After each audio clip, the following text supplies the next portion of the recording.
मेरा नाम ब्रिजेश कुमार है और मैं बिहार के कटिहार ज़िला से हूँ। और ये जो घटना मैं आपको बता रहा हूँ ये एकदम सत्य है। ये घटना मेरे साथ घटी है। आज भी जब मैं इस घटना को याद करता हूँ तो मुझे बहुत अजीब लगता है। तो चलिए शुरू करते हैं कहानी। ये घटना 2012 की है। उस टाइम मुझे डांस सीखने का और सिखाने का बहुत शौक था। मैं छोटे मोटे स्टंट भी किया करता था और इसके लिए मैं बच्चों को सिखाया भी करता था। इससे थोड़ी मेरी आमदनी भी हो जाती थी। वो सारे बच्चे मुझसे डांस सीखने आते थे, लेकिन मेरे पास डांस सिखाने के लिए कोई पर्याप्त जगह नहीं थी। मेरे घर से कुछ ही दूरी पे एक बाग था। बाग में आम के पेड़ और बांस की बड़ी बड़ी कोठियाँ भी थी। मेरे घर से करीबन 5-6 किलोमीटर दूर था। मैं सारे बच्चों को वहीं पे बुलाता था और हम सब वहीं पे मिलकर प्रैक्टिस भी किया करते थे। 2012 की मई या जून की बात है। मेरे घर वाले 2 दिन के लिए बाहर गए हुए थे। मैं रोज के रूटीन की तरह बच्चों को डांस सिखाने गया हुआ था। उसी बाग के कुछ ही दूरी पर मेरा एक दोस्त रहता है। उसका नाम ट्विंकल है। उसने मुझसे बोला कि आज रात तुम मेरे यहाँ पे खाना खाने आ जाओ। मैंने पहले उसे मना किया, लेकिन उसने मुझे बार बार बुलाया और हल्की फुल्की बारिश भी होने लगी थी। फिर मैं वहाँ से तुरंत ट्विंकल के घर चला गया। वहाँ पे फिर हम लोगों ने खाना बनाया और खाया। कुछ देर बाद हम लोग ने ड्रिंक भी कर ली थी, जो कि बहुत गलत चीज़ है। ड्रिंक करने के बाद नॉर्मली इंसान के सेंसेस और तेज काम करने लगते हैं और मैं काफ़ी ज़्यादा हाइपर भी हो गया था। मुझे पता नहीं मैंने अपने दोस्त को ये बात क्यों बोली। मैंने नशे में उससे बोला कि तू हमेशा भूतों की बात करता है, कहाँ है भूत। वो मुझसे इस चीज़ के बारे में बार बार मना कर रहा था, लेकिन मैं नशे में ज़बरदस्ती उसको उसके घर के बाहर लेके गया। पहले तो वो जाने के लिए तैयार नहीं था, लेकिन बाद में वो भी चलने के लिए तैयार हो गया। लेकिन फिर उसको हल्का सा डर लगा। उसने कहा हम लोग अपने और एक दोस्त को बुला लेते हैं। ट्विंकल ने अपने और एक दोस्त को बुला लिया। फिर हम 3 लोग थे। उसके घर के कुछ ही पीछे एक बड़ा सा तालाब था। उस तालाब के साइड से होते हुए पीछे की तरफ बहुत बड़े बड़े बाग और जंगल थे। मैंने उससे कहा हम लोग इस जंगल के अंदर चलते हैं। पता नहीं हम तीनों को क्या सूझी, हम तीनों उस जंगल के अंदर चले गए और वहाँ पर कुछ देर तक जोर जोर से हंसते भी रहे। उसके बाद मैं जोर जोर से चिल्ला के भूत प्रेत को गालियाँ भी देने लगा। मैंने उनसे कहा अगर तुम में हिम्मत है तो मेरे सामने आओ। फिर ये सब दोहराने के बाद मैं उनको बार बार गंदी गाली दे रहा था। ये करीबन 15 से 20 मिनट तक चला। जब कुछ भी नहीं हुआ तब हम तीनों हंस हंस के वापस चले गए। हालांकि वहाँ पे सिर्फ गालियाँ मैं ही दे रहा था। बाकी के दोनों लोग शांत थे, वो सिर्फ हंस रहे थे। रात काफ़ी ज़्यादा हो गई थी।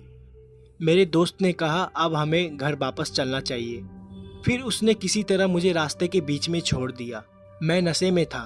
धीरे धीरे डगमगाते हुए मैं अपने घर पहुंचा।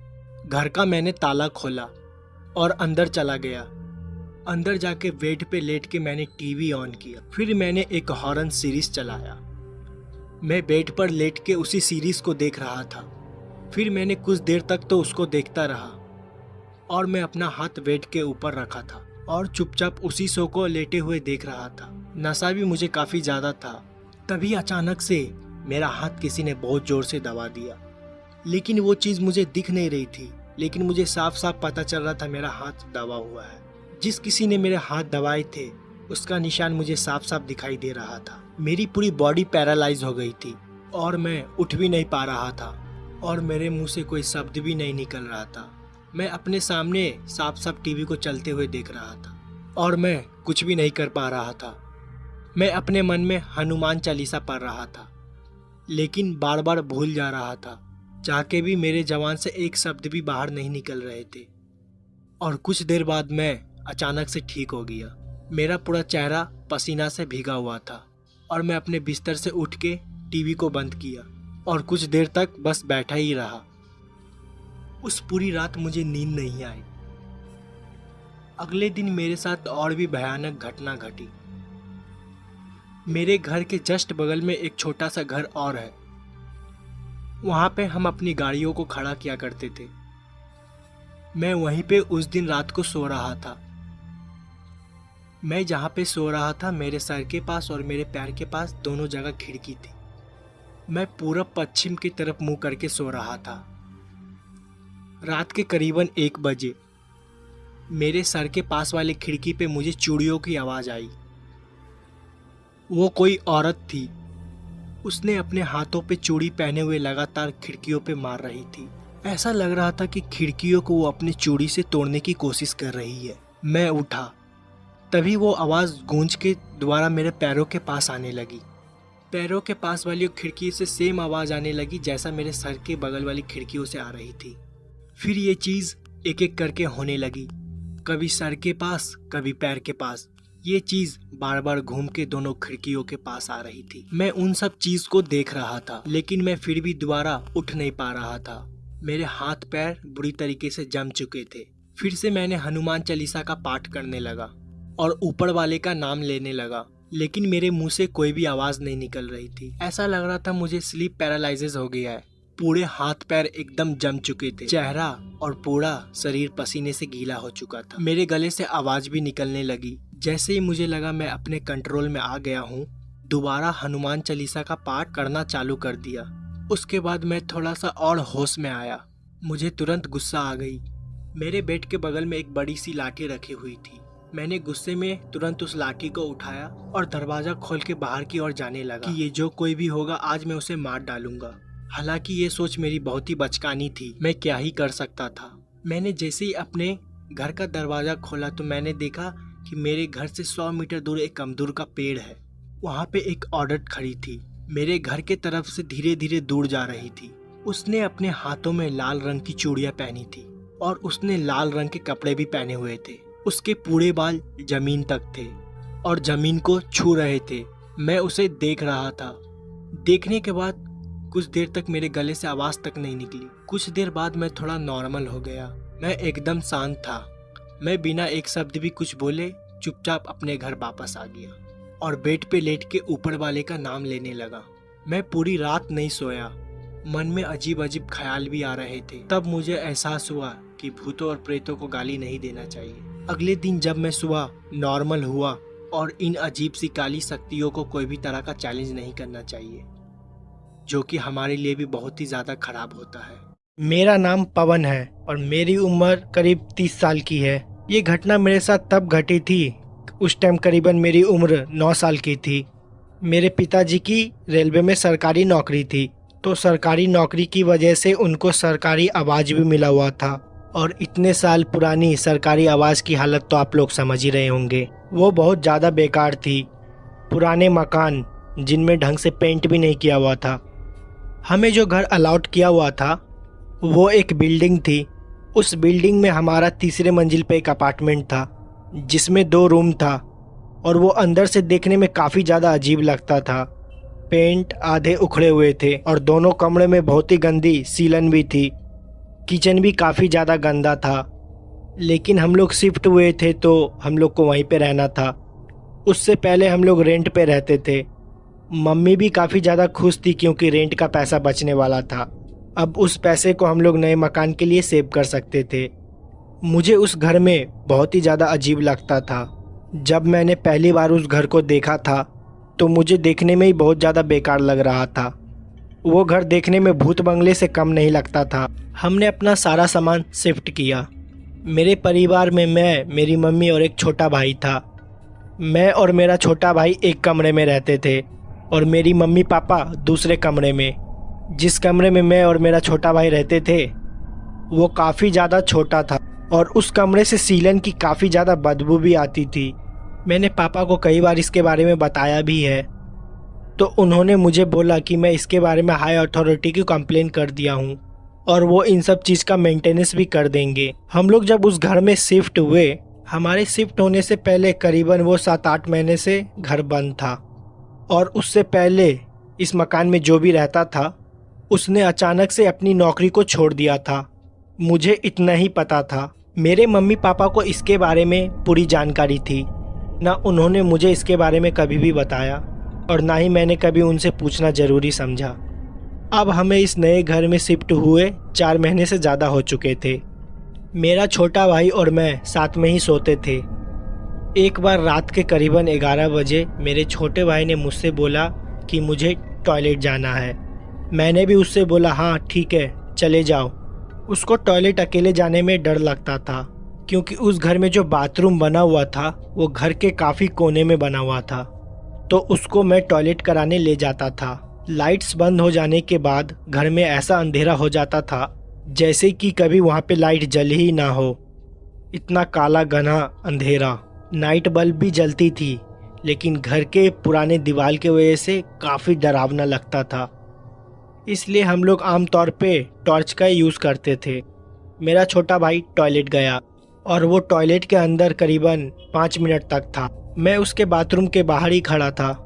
काफ़ी देर हो जाने पे मैं जब उसको आवाज़ दी तो वो कुछ भी नहीं बोला, वो चुपचाप अंदर बैठा हुआ था। फिर मैंने अचानक से दरवाजे को नॉक किया और वो अंदर डर के वजह से रोने लगा। मैंने जब उससे पूछा कि आखिर क्या हो गया तो उसने मुझे बताया कि जब वो बाथरूम के अंदर था तो ऊपर से कोई एक छोटा बच्चा उसको झांक के देख रहा था। जब उसने मुझे ये बात बताई तो मुझको लगा शायद वो उसका वहम है, लेकिन वो बहुत ज़्यादा डरा हुआ था। उसने मेरे हाथ को काफ़ी ज़्यादा ज़ोर से पकड़ा हुआ था।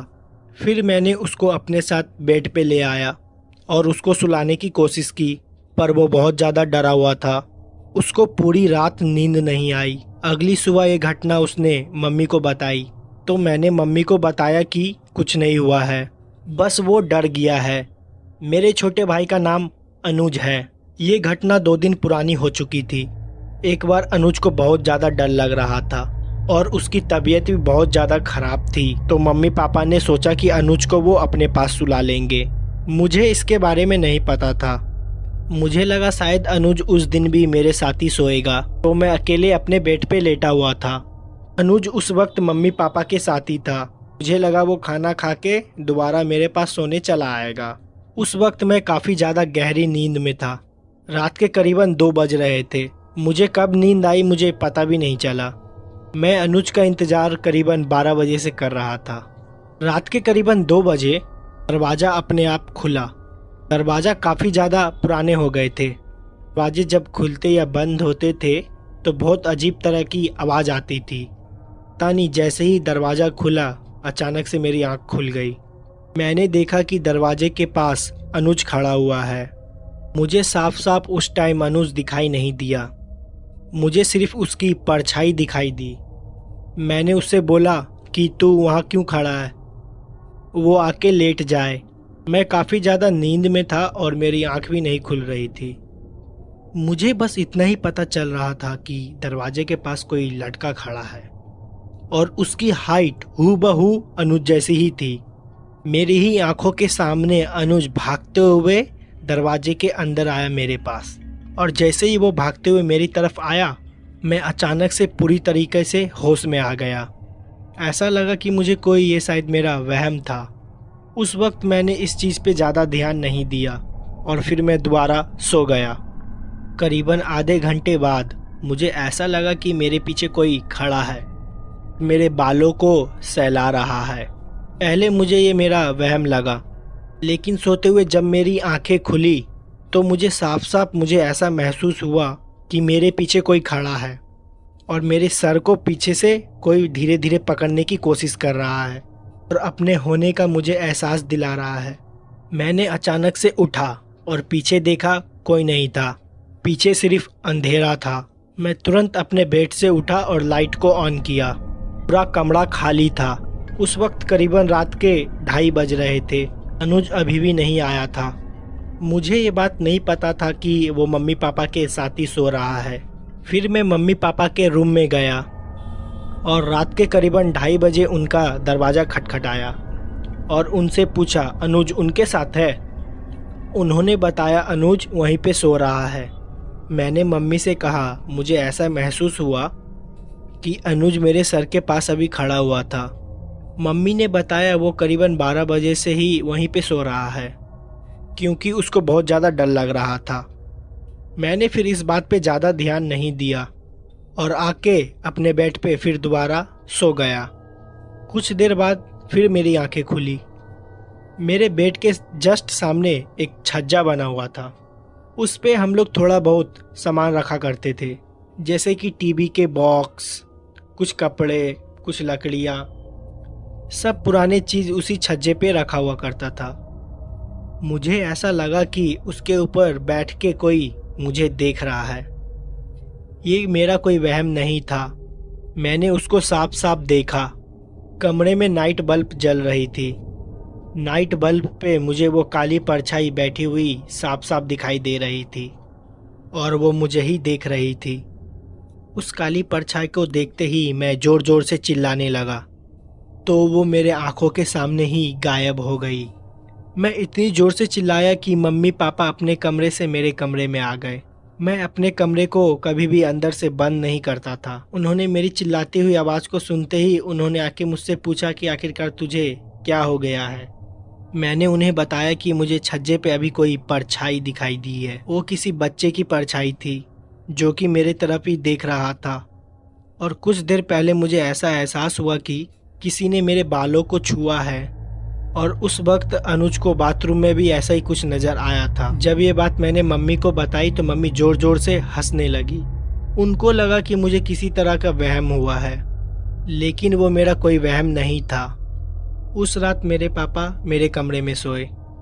मैं और छोटा भाई अनुज मम्मी के कमरे में जाके सो गए। मुझे बहुत ज़्यादा डर लग रहा था। मैं और अनुज दोनों भाई रात भर नहीं सोए। अगले ही दिन हम लोग स्कूल चले गए और स्कूल से आने के बाद थोड़ी भी देर घर में नहीं रुके। हम लोग अपने दोस्तों के साथ खेलने बाहर चले गए और कुछ दिन तक हम लोग मम्मी पापा के साथ ही सोए। हमें बार बार ऐसा एहसास होते रहा हमारे बगल में कोई खड़ा होकर हमारी बातें सुन रहा है, या कोई काम करते वक्त हमें ऐसा लगता था कि अचानक से हमारे बगल से कुछ निकल के गया है। कई बार तो किचन से अचानक से बर्तन गिरने की आवाज़ भी आती थी, लेकिन मम्मी ने इस सब बातों पे ज़्यादा ध्यान नहीं दिया। लेकिन हम और अनुज दोनों इस बात पे ध्यान दे रहे थे। करीबन 6 महीने बाद हम लोग ने वो घर छोड़ दिया, क्योंकि वो घर बहुत ज़्यादा पुराना था। पापा ने उस घर के अगेंस्ट कंप्लेन भी डाली थी कि वहाँ की वायरिंग बहुत ज़्यादा ख़राब है। कभी कभी वहाँ पे रात में अपने आप शॉर्ट सर्किट भी हो जाता था। जब वो घर हमसे छूटा, उसके कुछ ही दूर ब्लॉक्स हमें दूसरा घर मिल गया, और उस ब्लॉक में जो हमें घर मिला था और उसके पड़ोसी वही लोग थे जो हम लोग से पहले उस घर में रहते थे। उनसे जब पापा की बातचीत हुई तो पापा ने उनसे पूछा कि आप लोग वो घर क्यों छोड़ दिए थे। तो उन्होंने पापा और मम्मी को बताया उन्होंने इस घर को इसलिए छोड़ा था कि वहाँ पे उनको किसी बच्चे की आवाज़ आती थी। कोई बच्चा रात भर खेला करता था और कभी अचानक से किसी बच्चे की परछाई दिख जाती थी, और कभी कभी तो उनको ऐसा लगता था उनकी गैर मौजूदगी पे कोई बच्चा उनके घर में उछल कूद रहा हो और उसकी आवाज़ भी आती है। कई बार तो रात में उनको उस बच्चे की परछाई भी दिखाई दी जो कि टहला करती है। जब मम्मी पापा को ये चीज़ पता चली तो उनको मुझ पे विश्वास हो गया था। उनको विश्वास हो गया था कि मैंने उनको जो भी बात बताई और मैंने अनुज ने जो भी महसूस किया वो एकदम सच था। वो हमारा कोई वहम नहीं था, न ही हम दोनों झूठ बोल रहे थे। वो घर कितना पुराना था और उस घर में वो भटकती हुई बच्चे की आत्मा, इसके बारे में मम्मी पापा को कुछ भी पता नहीं चला और ना ही हम लोग ने जानने की कोशिश की। और जब पुराने लोगों से उस घर के बारे में पूछा गया तो उनको भी इस घर के बारे में कुछ भी नहीं पता चला।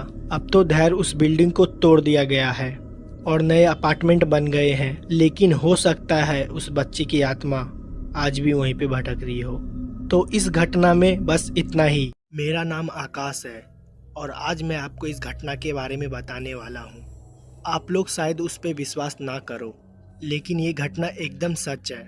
मैं किसी भी तरह की कोई कहानी नहीं बना रहा हूँ। ये घटना मेरे ही साथ हुई थी। मुझे लगता था कि एक भूत मेरा दोस्त है। हाँ, दरअसल ये घटना 2003 की है। मैं अपने गांव गया हुआ था। मैं काफ़ी ज़्यादा इंट्रोवर्ट था, मेरे ज़्यादा दोस्त नहीं थे और ज़्यादातर टाइम मैं अकेले ही रहता था। पतंग उड़ाने का बहुत ज़्यादा शौक़ था। अपनी गांव में जाके अपनी खेतों को वहाँ पे मैं पतंग उड़ाया करता था। और लोग भी पतंग उड़ाते थे, लेकिन मैं सबसे बातचीत थोड़ा कम करता था। आज भी मुझको वो दिन साफ साफ याद है। शाम हो रही थी, मैं पतंग उड़ा रहा था और किसी वजह से मेरी पतंग की डोर टूट गई और पतंग मेरी खेत के कुछ ही दूर आगे बगीचे में जाके गिरी। हालांकि उस बगीचे में लाशों को भी जलाया जाता था। हमारा गांव और आसपास के जितने भी गांव थे वो अपने बुजुर्गों का अंतिम संस्कार वही बाग के किनारे करते थे और ज़्यादातर जितनी भी मौतें हमारे गांव में आसपास होती थी वहीं पे सारे शवों को जलाया जाता था।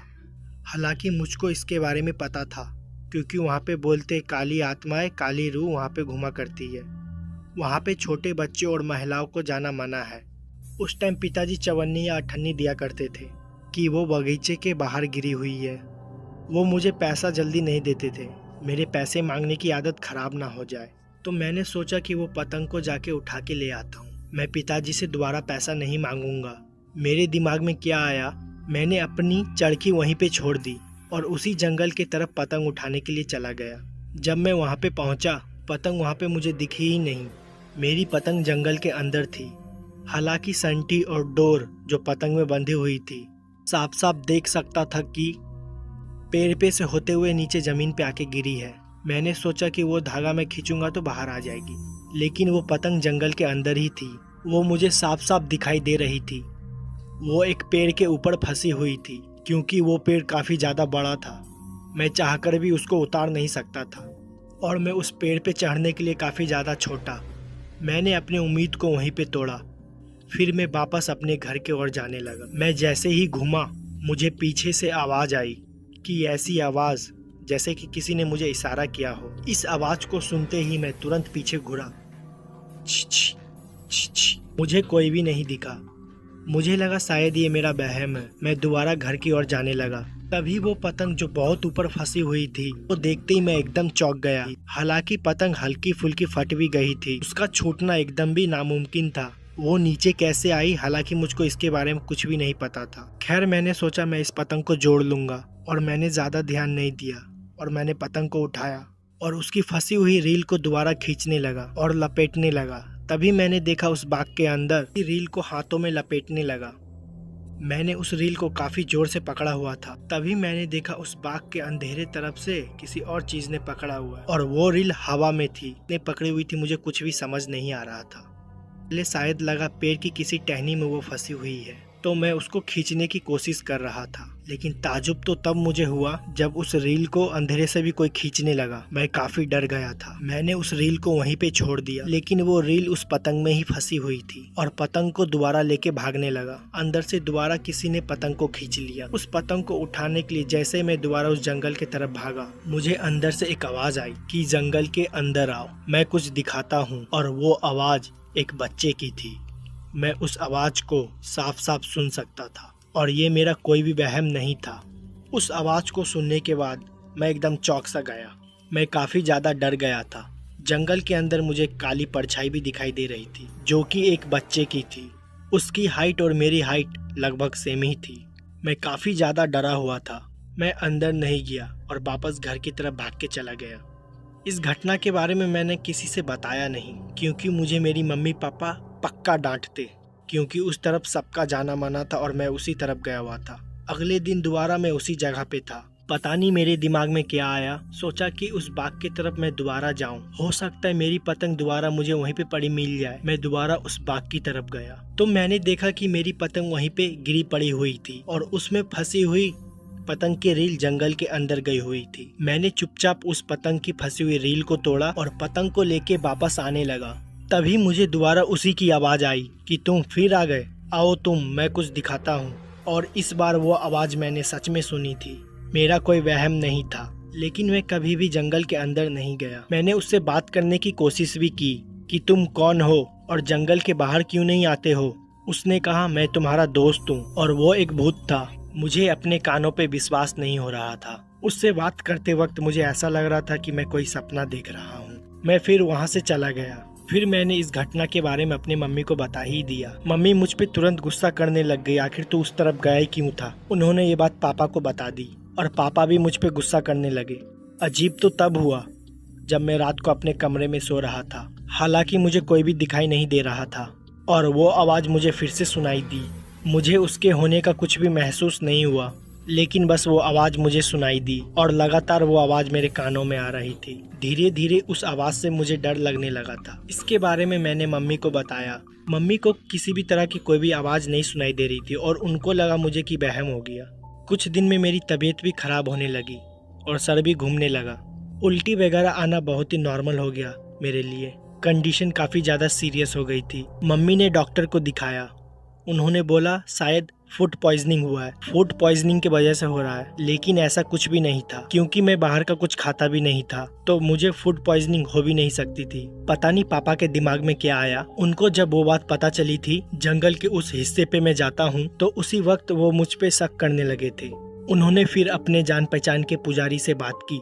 उस पुजारी को मेरा पहना हुआ एक कपड़ा दिखाया और पुजारी उस कपड़े से ही समझ गया कि मुझ पे कोई आत्मा का साया है और वो साया एक बच्चे की आत्मा का है। हालांकि वो आत्मा मुझे किसी भी तरह की नुकसान नहीं पहुंचा रही थी, लेकिन उसके मेरे पास होने से मेरी तबीयत खराब हो रही थी। पुजारी का ये कहना था उस आत्मा से सिर्फ मैं ही बात कर सकता था।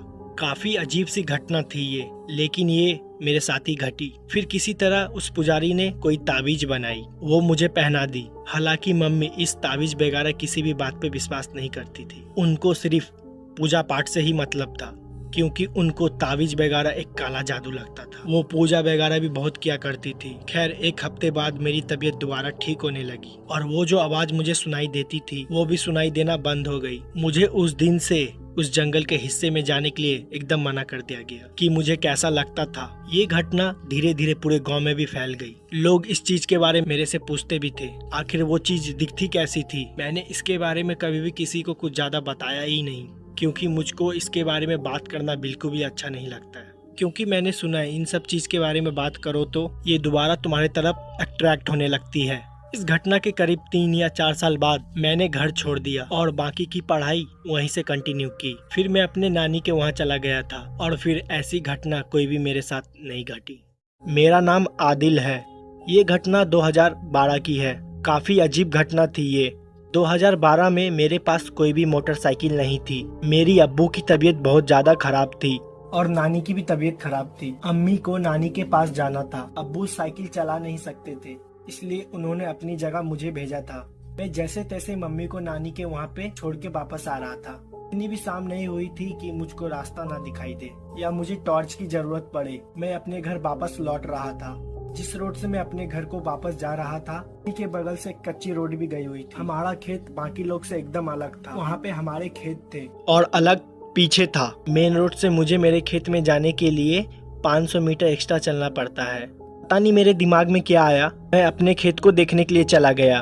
मैंने सोचा कि मैं एक राउंड मार दूं। आमतौर पर रात को वहाँ पे जानवर आके फसलों को खराब कर दिया करते थे, इसलिए मैंने सोचा कि सारे फसलों को एक बार मैं दोबारा जाके देख लूं।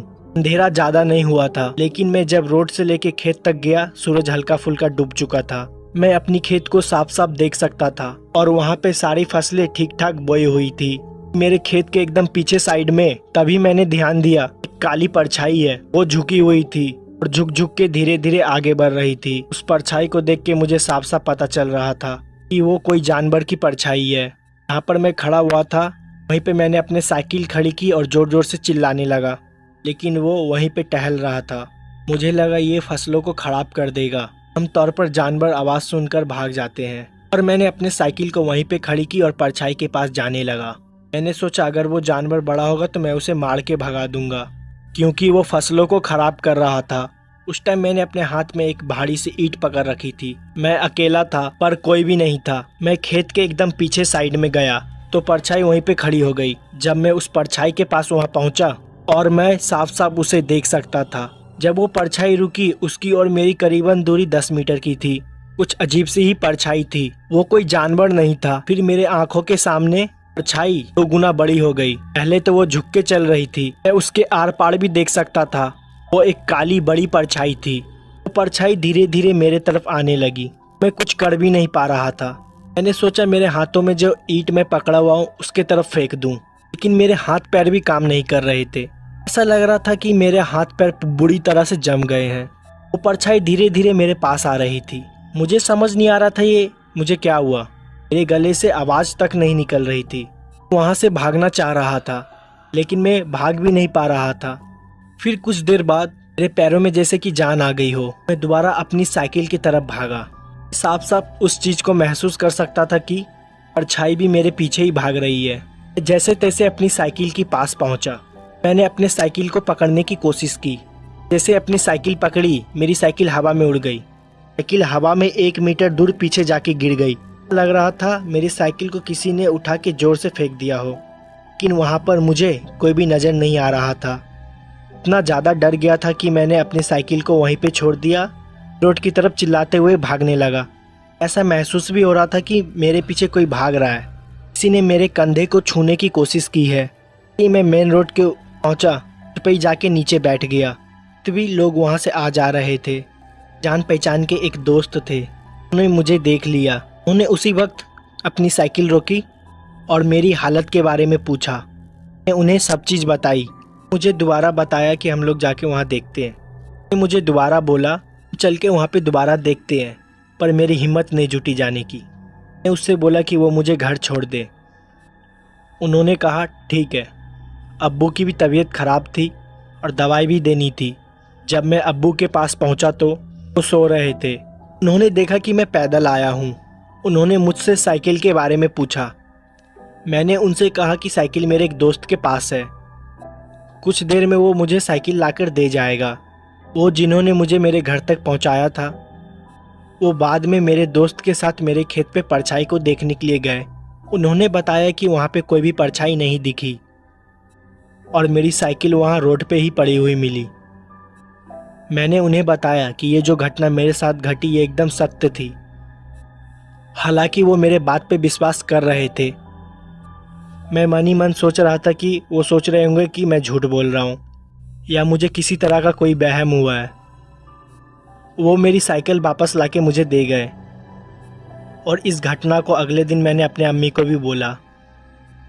फिर अम्मी ने मुझे वहाँ पे रात को जाने से मना किया और उस दिन के बाद से और मैं वहाँ पे रात को कभी भी नहीं जाता हूँ।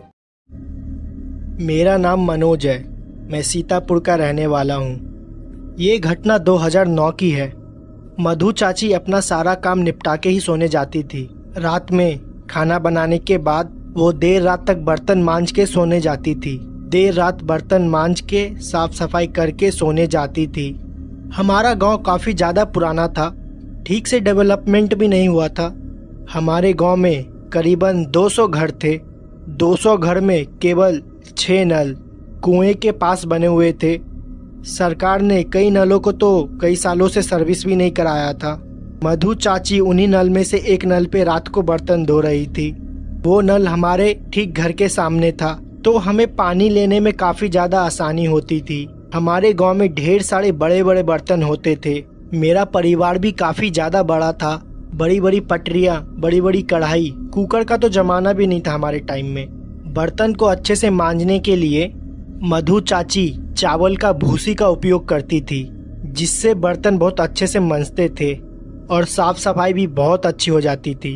वो घर में लेडीज़ में सबसे छोटी थी और इसलिए वो सारा काम ख़त्म करके ही सोने जाती थी, ताकि दिन में उनको ज़्यादा काम ना करना पड़े। मधु चाची की अक्सर तबीयत खराब रहती थी।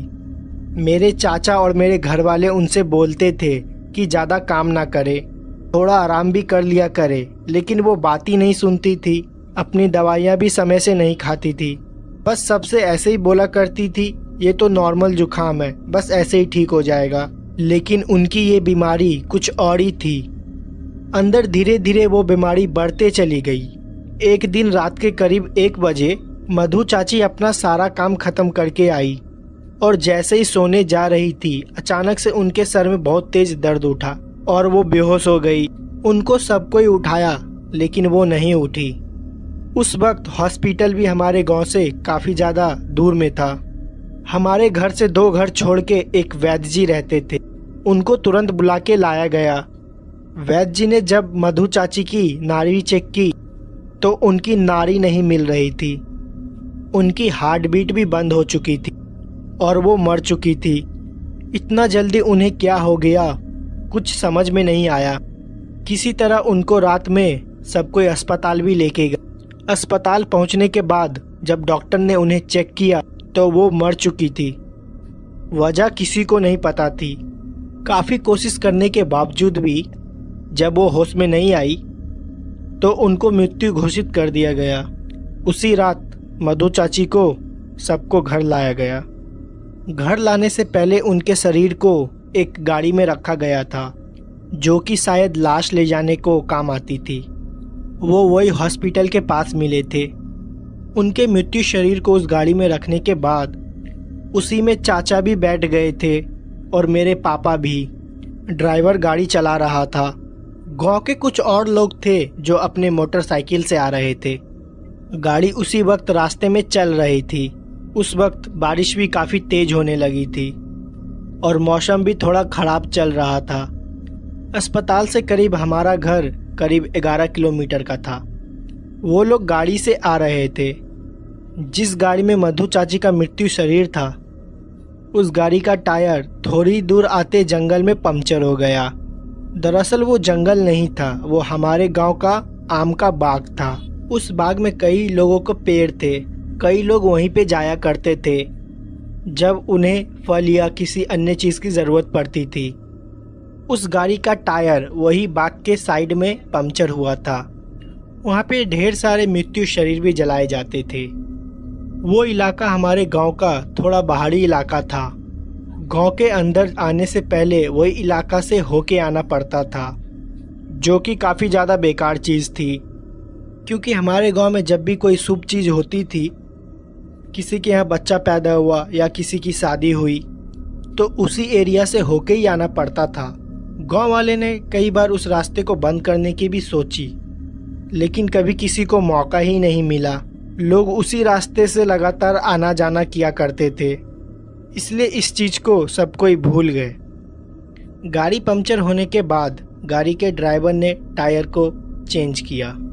बारिश बहुत तेज हो रही थी, उसको टायर चेंज करने में थोड़ा समय लग गया। गांव के बाकी लोग जो बाइक से आ रहे थे वो थोड़ा पीछे ही रुक गए थे, क्योंकि बारिश बहुत ज़्यादा तेज हो रही थी।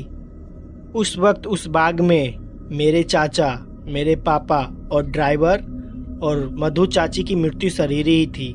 किसी तरह टायर को चेंज किया। टायर चेंज करने से पहले ही पापा ने ऐसा महसूस किया गाड़ी के ऊपरी हिस्से पे कोई बैठा हुआ है। उनको कोई काली परछाई दिखाई दी, लेकिन उन्होंने इस बात पे ज़्यादा ध्यान नहीं दिया, क्योंकि उस वक्त चाचा काफ़ी ज़्यादा परेशान थे, तो उन्हें संभालना ज़्यादा ज़रूरी था। उस वक्त ही गाड़ी को बारिश में हमारे घर ले जाया गया। मुझे आज भी साफ साफ याद है, मैं जग रहा था जब वो गाड़ी आई। पापा और चाचा चाची की शरीर को उतार रहे थे। मम्मी ने मुझे अंदर भेज दिया था, लेकिन तभी मम्मी ने मुझे घर भेज दिया। लेकिन मैं खिड़की से सब कुछ साफ साफ देख रहा था। उनके शरीर को उतार के ज़मीन पे रखा गया और बगल में ही तनके को सुलगा दिया गया, क्योंकि बगल में धुआं रहे और आग जलती रहे। कहते हैं मृत्यु शरीर के पास हमेशा आग जलती रहना चाहिए और लोहे का भी सामान कुछ रखा रहना चाहिए, नहीं तो नकारात्मक आत्माएं शरीर के अंदर प्रवेश करने की कोशिश करती है। बारिश काफ़ी ज़्यादा तेज हो रही थी। पूरा गांव एकदम ज़्यादा शांत था। इसके वजह से तो आधा गांव अपने घर से बाहर भी निकल के नहीं आया था। चाची का शरीर बरामदे में ही रखा हुआ था। अभी भी उसमें कोई क्रिया नहीं की गई थी, क्योंकि घर के कई लोगों को संदेश भेज दिया गया था। उनको भी आने में थोड़ा समय लगने वाला था। बारिश की वजह से उनको कोई साधन भी नहीं मिल रहा था। उस वक्त घर में मैं, मम्मी, पापा, चाचा और हमारे दादाजी ही थे। हम सब लोग जग रहे थे और उनका शरीर बरामदे में ही रखा हुआ था। बारिश बहुत ज़्यादा तेज हो रही थी और बादल भी बहुत गरज रहे थे। बादल की गरज और हल्के फुल्की रोशनी चाची के मृत्यु शरीर पर पड़ रही थी, जो कि पुराने डबल बेड के चादर से ढका हुआ था। एक एक करके धीरे धीरे सब कोई सोने लगे। चाचा जग रहे थे। चाचा पूरी रात चाची के बगल में ही बैठे रहे। काफ़ी ज़्यादा थकान हो रही थी उनको, जो कि उनके चेहरे पे साफ साफ झलक रही थी। पापा ने चाचा को जाके बोला कि वो थोड़ी देर आराम कर ले, क्योंकि कल बहुत काम करना है। अगर वो जगते रहेंगे तो उनकी भी तबीयत खराब हो जाएगी। चाचा सो नहीं रहे थे, लेकिन पापा ने ज़बरदस्ती उनको सोने के लिए भेज दिए। वो कर भी क्या सकते थे, पूरा घर एकदम शांत था और पूरे गांव में किसी कुत्ते भौंकने की भी आवाज़ नहीं आ रही थी। बस दो आवाज़ ही सुनाई दे रही थी, बारिश की और बादल की गरज। इसके अलावा और कुछ सुनाई नहीं दे रहा था। सब कुछ एकदम शांत था, किसी को पता भी नहीं चला। बारिश की कुछ बौछारें इतनी तेज थी, वो चाची की मृत्यु शरीर तक गिर रही थी और उनके बगल में जो जलता हुआ गोबर का उपला यानी कि कंधा रखा हुआ था, उस पर भी जाके गिर रही थी। कुछ देर बाद वो जो उपला जल रहा था, पानी की वजह से बुझ गया और वहाँ पे धुआं होना बंद हो गया और आग एकदम शांत हो गई। दादाजी सो गए थे, मम्मी भी मेरे बगल में ही सो रही थी, लेकिन मुझे नींद नहीं आ रही थी। चाचा भी आराम कर रहे थे, उनको भी कुछ समझ में नहीं आ रहा था, इसलिए वो अपने कमरे में जाके चुपचाप बैठे हुए थे। पापा चाची के मृत्यु शरीर के पास ही बैठे हुए थे। मुझे साफ साफ याद है, उस वक्त रात के 2 या 2:30 बज रहे थे। मुझे साफ साफ याद है, उस वक्त रात के 2 या 2:30 बज रहे थे। एक जोरदार बिजली कड़की। जिस कमरे में मैं और मम्मी लेटे हुए थे, उसका दरवाज़ा नहीं बंद था, उसमें बस पर्दा लगा दिया था और दरवाज़ा इसलिए नहीं बंद किया गया था ताकि किसी को भी किसी चीज़ की ज़रूरत हो तो मम्मी जाके उसे दे दे। हमारे घर में सिर्फ 2 ही महिला थी, एक मेरी मम्मी और एक चाची। चाची अब ख़त्म हो गई थी। उस वक्त मैं चुपचाप अपनी कमरों में लेटा हुआ था और दरवाजे के बाहर ही देख रहा था। बादल की गरजने की रोशनी, मुझे दरवाजे पे साफ साफ गरजने की आवाज़ सुनाई दे रही थी। उसी रोशनी में मैंने किसी को एक तरफ से दूसरी तरफ जाते हुए देखा और वो कोई महिला थी। मैंने साफ साफ उन्हें देखा था, ये मेरा कोई वहम नहीं था। उसने साड़ी पहनी हुई थी, एक तरफ से दूसरी तरफ घर के अंदर जा रही थी, मतलब घर के बरामदे से होते हुए किचन की तरफ। मुझे समझ में नहीं आया मैंने क्या देखा। मैं थोड़ा सा डर भी गया था, पर मुझे लगा शायद गांव की कोई महिला आई होगी। चाची की एक सहेली थी जिसका नाम सुषमा था, वो अक्सर चाची से मिलने आया करती थी। सुषमा को अभी तक चाची की मौत के बारे में पता नहीं चला था, तो वो शायद मिलने आई होगी। मैं तुरंत अपनी बिस्तर से नीचे उतरा और मैंने सोचा मैं जाके सुषमा चाची को सब कुछ बता दूं, लेकिन वो गायब हो गई। ऐसा लगा हो कि वो एकदम हवा हो गई हो। मैं कमरे से बाहर निकल के किचन की तरफ जाके देखने लगा, मुझे कुछ भी दिखाई नहीं दिया। मैं फिर दोबारा घर के बाहर के तरफ गया और मैं एक चीज़ देख के एकदम हैरान हो गया। मेरी चाची का मृत्यु शरीर वहाँ पे नहीं था और जिस चादर से उन्हें ढक रखा था वो नीचे की तरफ पड़ा हुआ था। जिस तसले में गोबर के उपले जल रहे थे उसमें पानी भरा हुआ था और मेरे पिताजी वहीं पे बगल में कुर्सी पे बैठे हुए सो गए थे। दादाजी अपने कमरे में सो रहे थे और मम्मी भी अपने कमरे में सो रही थी और चाचा जी ने अपने कमरे के दरवाजे को अंदर से बंद किया हुआ था। उस वक्त पूरे घर में मैं ही जग रहा था। हमारे घर में छत की ओर जाने के लिए एक सीढ़ियाँ है, वो सीढ़ियाँ चारों तरफ मोटी मोटी दीवारों से घिरी हुई है। उसमें ज़्यादा रोशनी भी नहीं जाती है, लाइट भी नहीं थी, अंधेरा भी काफ़ी ज़्यादा था। छत पे जाने के लिए जब मैं उन सीढ़ियों से गुजरता हूँ तो ऐसा लगता है कि कोई अंधेरे कमरे से गुजर रहा हूँ। मुझे छत के ऊपर से छत की दरवाज़ा खुलने की आवाज़ आई। हमारे यहाँ का किचन का एरिया जहाँ पे सब कोई ज़मीन पे बैठ के खाते हैं, उसके ऊपर कोई भी छत नहीं है। वहाँ से डायरेक्ट आसमान से पानी चबूतरे पे ही गिरता है। मैं अपने आप को उन पानी को बूंदों से बचाते हुए सीढ़ियों की तरफ गया। मैंने सोचा कि मैं सीढ़ियों की तरफ जाऊं। जैसे ही 2 सीढ़ियाँ चढ़ के अंधेरे के तरफ घूमा, मुझे ऐसा महसूस हुआ कि उन सीढ़ियों पे कोई बैठा हुआ है। मुझे अंधेरे में साफ साफ दिखाई दे रहा था कि कोई अंधेरे में है। सीढ़ियों के ऊपर का दरवाज़ा खुला हुआ था, उनसे मुझे चमकती हुई परछाई से मुझे साफ साफ दिखाई दे रहा था। वो कोई औरत थी। मैं समझ गया था वो कोई और नहीं, चाची ही है, क्योंकि उनका शरीर वहाँ पे नहीं था। मैं बहुत ज़्यादा डर गया था। मैं उन्हें देखते ही ज़ोर ज़ोर से चिल्लाने लगा। वो बहुत ज़्यादा अजीब लग रही थी। मेरी ही आंखों के सामने सीढ़ियों पे बैठ के मुझे घूर रही थी और पीछे चमकती हुई बिजली मुझे आज तक याद है। उनको देखते ही मैं ज़ोर ज़ोर से चिल्लाने लगा और सीढ़ियों से नीचे उतर आया। मैं किचन के सामने उसी चबूतरों से भागते हुए जा रहा था जहाँ पर पूरा पानी चबूतरे के ऊपर पड़ा हुआ था। मैं वहाँ पे फिसल गया और जाके सीधा चाचा के कमरे से लड़ा। मेरी चिल्लाने की आवाज़ सुनकर पापा सीधा उठ गए और मम्मी भी उठ गई। चाचा भी अपने कमरे से तुरंत बाहर आए।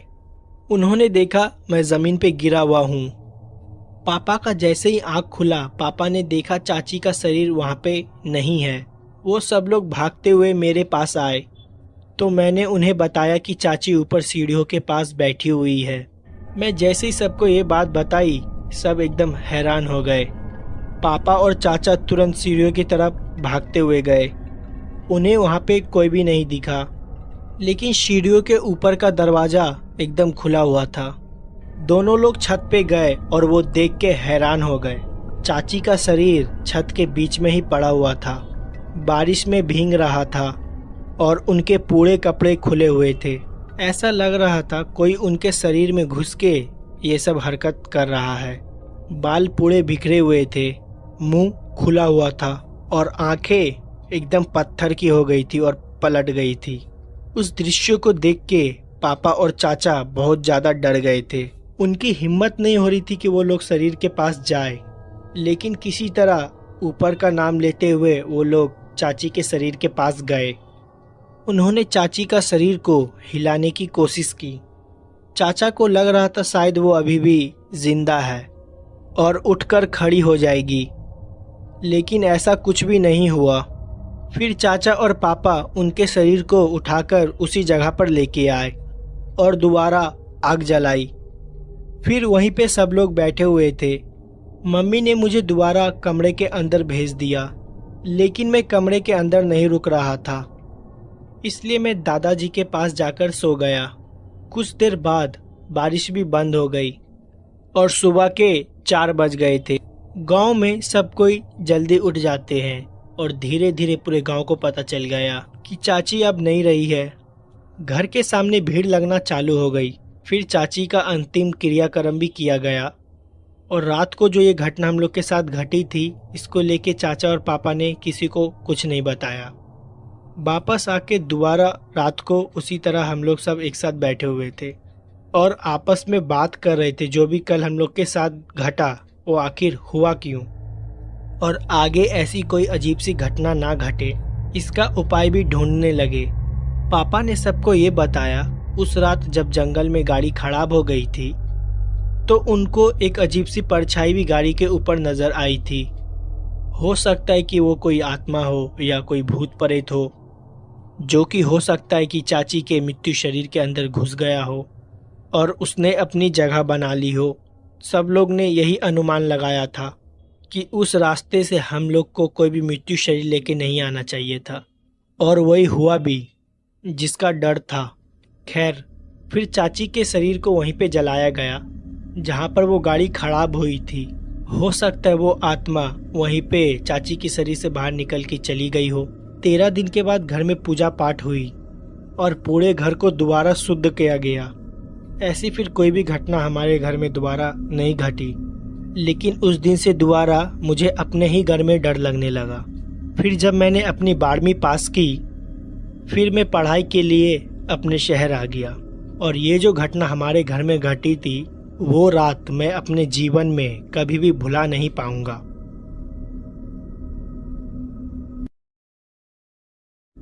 ये घटना ऑफिसर मॉरिन के साथ घटी है अमेरिकन नेशनल पार्क में। तो अब आगे की घटना मैं आपको ऑफिसर मॉरिन की पॉइंट ऑफ व्यू से बताऊंगा। हमें उस बच्चे को ढूंढते हुए लगभग 3 दिन से ज़्यादा हो गए थे। हमारी टीम में ज़्यादा लोग नहीं थे। हम जंगल के जिस हिस्से में उसको ढूंढ रहे थे उस हिस्से में पहले कोई भी नहीं गया है। हमें कुछ उम्मीद भी नहीं थी कि हमें उसके यहाँ पे होने की कुछ निशान भी मिलेगी जहाँ से वो गायब हुआ था।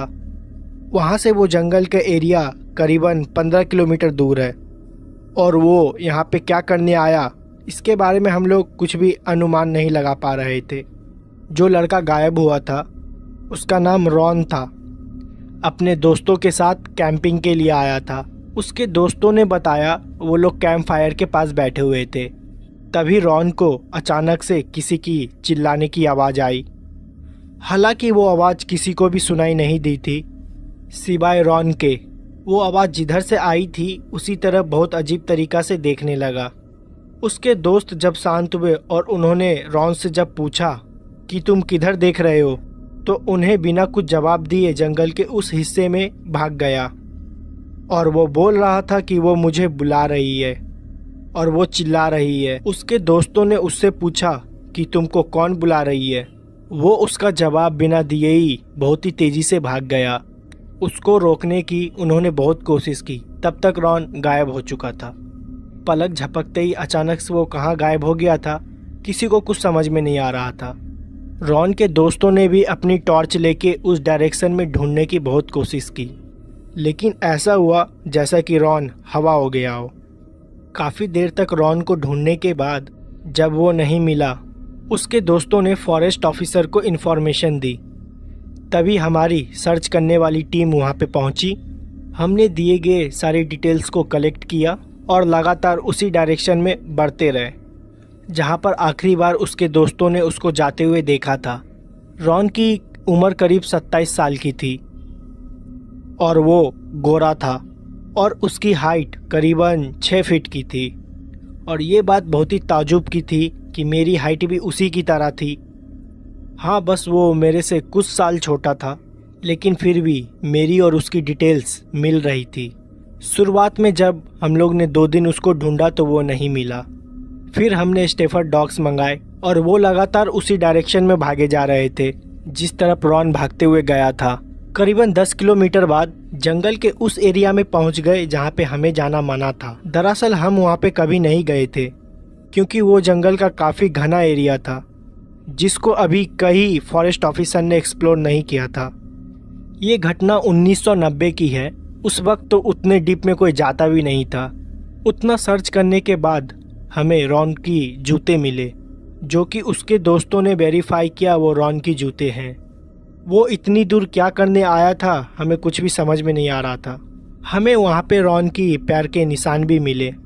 एक पैर में उसने जूता पहना हुआ था और दूसरे पैर में कुछ नहीं। कुछ दूर हमने पैर के निशान का पीछा किया और वो पैर का निशान एक छोटा सा दलदल के पास आके ख़त्म हो गया। फिर उस दलदल के बाद हमें एक मोटे पैर के निशान मिले जो कि रॉन के तो बिल्कुल भी नहीं थे। वो निशानों को देख के इतना तो पता चल गया था हो ना हो रॉन यहीं कहीं है, क्योंकि हर कुछ मीटर बाद हमें रॉन के कपड़े या कुछ ऐसी चीज़ मिल रही थी कि हमें ये पता चले कि वो रॉन की ही चीज़ है। जिस वक्त हम जंगल के एरिया में खड़े थे उस टाइम हमारी टीम में कुल 4 लोग थे और हम लोग के पास एक स्निफर डॉग भी था और हमारे पास हमारी एक गन थी और एक टॉर्च। हमने प्लान बनाया कि हम चारों लोग अलग अलग डायरेक्शन में जाएंगे क्योंकि जहाँ पर रॉन के फुटप्रिंट्स ख़त्म हो गए थे कि वहाँ से हमें कुछ भी पता नहीं था कि हम लोग किधर जाएं। उसको ढूंढते हुए काफ़ी ज़्यादा दिन हो गए थे। अब हम लोग को वापस भी बुलाया जा रहा था क्योंकि हमें और भी ज़्यादा काम थे, लेकिन हमारा ये केस पूरा नहीं हुआ था। मुझे अक्सर अंदर से ऐसा महसूस हो रहा था कि रॉन मिल जाएगा। वो अचानक से कहाँ गायब हो गया किसी को भी कुछ नहीं पता। मेरे साथ जो कुत्ता था उसका नाम ब्रूनो था। मैं और ब्रूनो उसी डायरेक्शन में जा रहे थे जहाँ से हमें बड़े पैरों का निशान मिला था। ब्रूनो आगे बढ़ता जा रहा था और मैं उसी के पीछे था। कुछ दूर जाने के बाद ब्रूनो अचानक से खड़ा हो गया और शांत हो गया। उसने कोई भी रिएक्शन नहीं दिया, बस एक बड़े से झाड़ के पीछे देख रहा था और उसी झाड़ की तरफ देख के भौंक रहा था। मैं उसे आगे जाने के लिए बोल रहा था पर वो वहाँ से आगे जा ही नहीं रहा था। फिर मैंने खुद झाड़ के पीछे जाके देखा तो वहाँ पे एक आदमी बैठा हुआ था। वो देखने में बहुत ही ज़्यादा अजीब लग रहा था।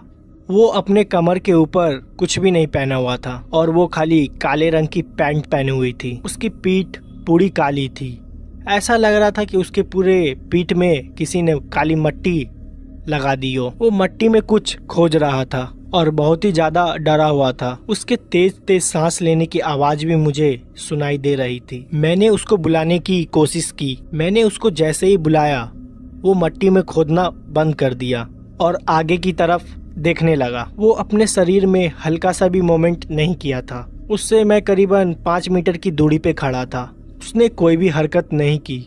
वो बहुत ज्यादा डरा हुआ था। मैंने अपनी पिस्तौल बाहर निकाल ली क्योंकि मुझको ऐसा लग रहा था कि वो मुझ पे हमला करेगा। मैंने उसको अपनी तरफ घूमने के लिए बोला लेकिन वो नहीं घूमा और उठ के जंगल के अंदर भागने लगा। वो उस तरफ जा रहा था जहाँ पे कोई भी नहीं जाता है। जंगल के उस एरिया में तो बहुत अंधेरा होता है। सूरज की रोशनी भी वहाँ पे ढंग से नहीं पहुँच पाती है। मैं उसे बार बार रोकने की चेतावनी दे रहा था लेकिन उसने मेरी बात नहीं सुनी। जब मैं आगे की तरफ भागा तो मेरे साथ मेरा कुत्ता भी भागा और हम दोनों उसे पकड़ने की कोशिश कर रहे थे। आखिर वो जंगल में क्या कर रहा था हमें कुछ भी नहीं पता था। थोड़ी देर बाद मैंने सोचा मैं उसे गोली मार के रोकने की कोशिश करूं क्योंकि अब मुझे वो बहुत ज़्यादा खतरनाक लग रहा था। मैं उसे गोली नहीं मार सकता था। मेरे दिमाग में शायद ये चल रहा था कि उसे मेरी मदद की ज़रूरत हो और शायद मुझसे वो बहुत ज़्यादा डर गया हो। मैंने हवा में एक फायर किया और मेरी गोली चलाते ही वो उसी वक्त रुक गया। मैंने उसे पीछे घूमने के लिए बोला और वो तुरंत घूमा और उसको देख के मेरे हाथ से मेरी बंदूक छूट गई। वो आदमी जो भी था उसका शक्ल हूबहू मेरे से मिल रही थी।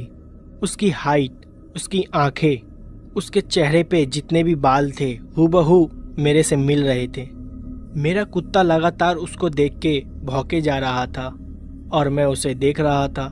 कुछ देर के लिए मेरे हाथ पैर एकदम जम गए थे लेकिन वो मुझे देखने में बहुत ही ज़्यादा डरावना लग रहा था। ऐसा लग रहा था कि वो मुझे मार डालेगा। मुझे कुछ भी नहीं समझ में आ रहा था कि मैं क्या करूं। वो मेरी तरफ कुछ देर के लिए मुझे घूर के देखने लगा और फिर मुझे कुछ भी याद नहीं। मैं बेहोश हो गया था। मैं जब बेहोश हो रहा था तो मैंने आखिरी बार उस आदमी को देखा था।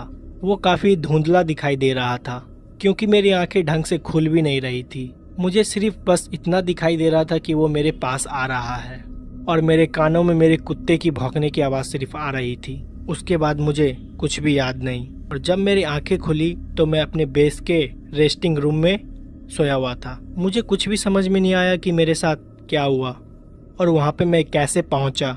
जब मैंने अपने गलीग से पूछा तो उसने मुझे बताया कि उस बच्चों को ढूंढते हुए मैं जंगल में चला गया था लेकिन बहुत ज़्यादा अंदर चला गया था। जब मेरी कोई खबर उन्हें नहीं मिली तो वो लोग मुझे भी ढूंढने के लिए आए और मैं उनको चलते हुए मिल रहा था। मैं धीरे धीरे जंगल के बाहर चलता हुआ आ रहा था, कहीं खोया हुआ था। उन्होंने मुझसे बात करने की बहुत कोशिश की लेकिन उनका जवाब मैंने कुछ भी नहीं दिया। फिर मैं उन लोग के सामने ही बेहोश हो गया और सच बताऊं तो मुझे ये सब कुछ भी याद नहीं है। मेरे साथ क्या हुआ और मैं अपने आप जंगल के बाहर चलते हुए कैसे पहुंचा, इसका मुझे कोई भी आइडिया नहीं था। मेरे साथ जो मेरा कुत्ता था वो भी मेरे साथ चल रहा था और ताजुब की बात तो ये है मेरे कुत्ते को भी इस सब चीज के बारे में कुछ भी भनक नहीं लगी। मैंने बहुत कोशिश की कि मेरा डॉगी मुझे किसी तरह का सिग्नल दे और बताने की कोशिश करे कि मुझे क्या हुआ था लेकिन उसको कुछ भी याद नहीं था। वो ऐसा बर्ताव कर रहा था कि ऐसा कुछ कभी हुआ ही नहीं। जंगल का वो हिस्सा कहाँ था अब दोबारा मुझे तो मिल ही नहीं रहा था। मैं अपने आप को कुछ भी समझा नहीं पा रहा था क्योंकि मेरा दिमाग ढंग से काम नहीं कर रहा था। फिर इसके बारे में मैंने किसी से कुछ भी बात नहीं की और वो लड़का रॉन जिसको सब कोई ढूंढ रहे थे वो भी उन्हें एक पेड़ के नीचे बैठा हुआ मिला और वो भी एकदम शांत था। जब पुलिस वालों ने उनसे पूछा कि वो कहाँ भाग के गया था और वो इतने दिन से कहाँ गायब था तो उसके पास इसका कोई भी जवाब नहीं था। उसने बोला उसे कुछ भी याद नहीं है, उसको बस लास्ट सीन इतना ही याद है कि वो अपने दोस्तों के साथ कैंप फायर के पास बैठा था। तभी उसको अचानक से कोई आवाज़ सुनाई दी और अपनी तरफ बुला रही थी और वो फिर उस आवाज़ के पीछे भागते हुए चला गया। हम लोग के साथ क्या हुआ हम दोनों के पास इसका कोई भी जवाब नहीं था और ये मेरी ज़िंदगी का सबसे खतरनाक रेस्क्यू था।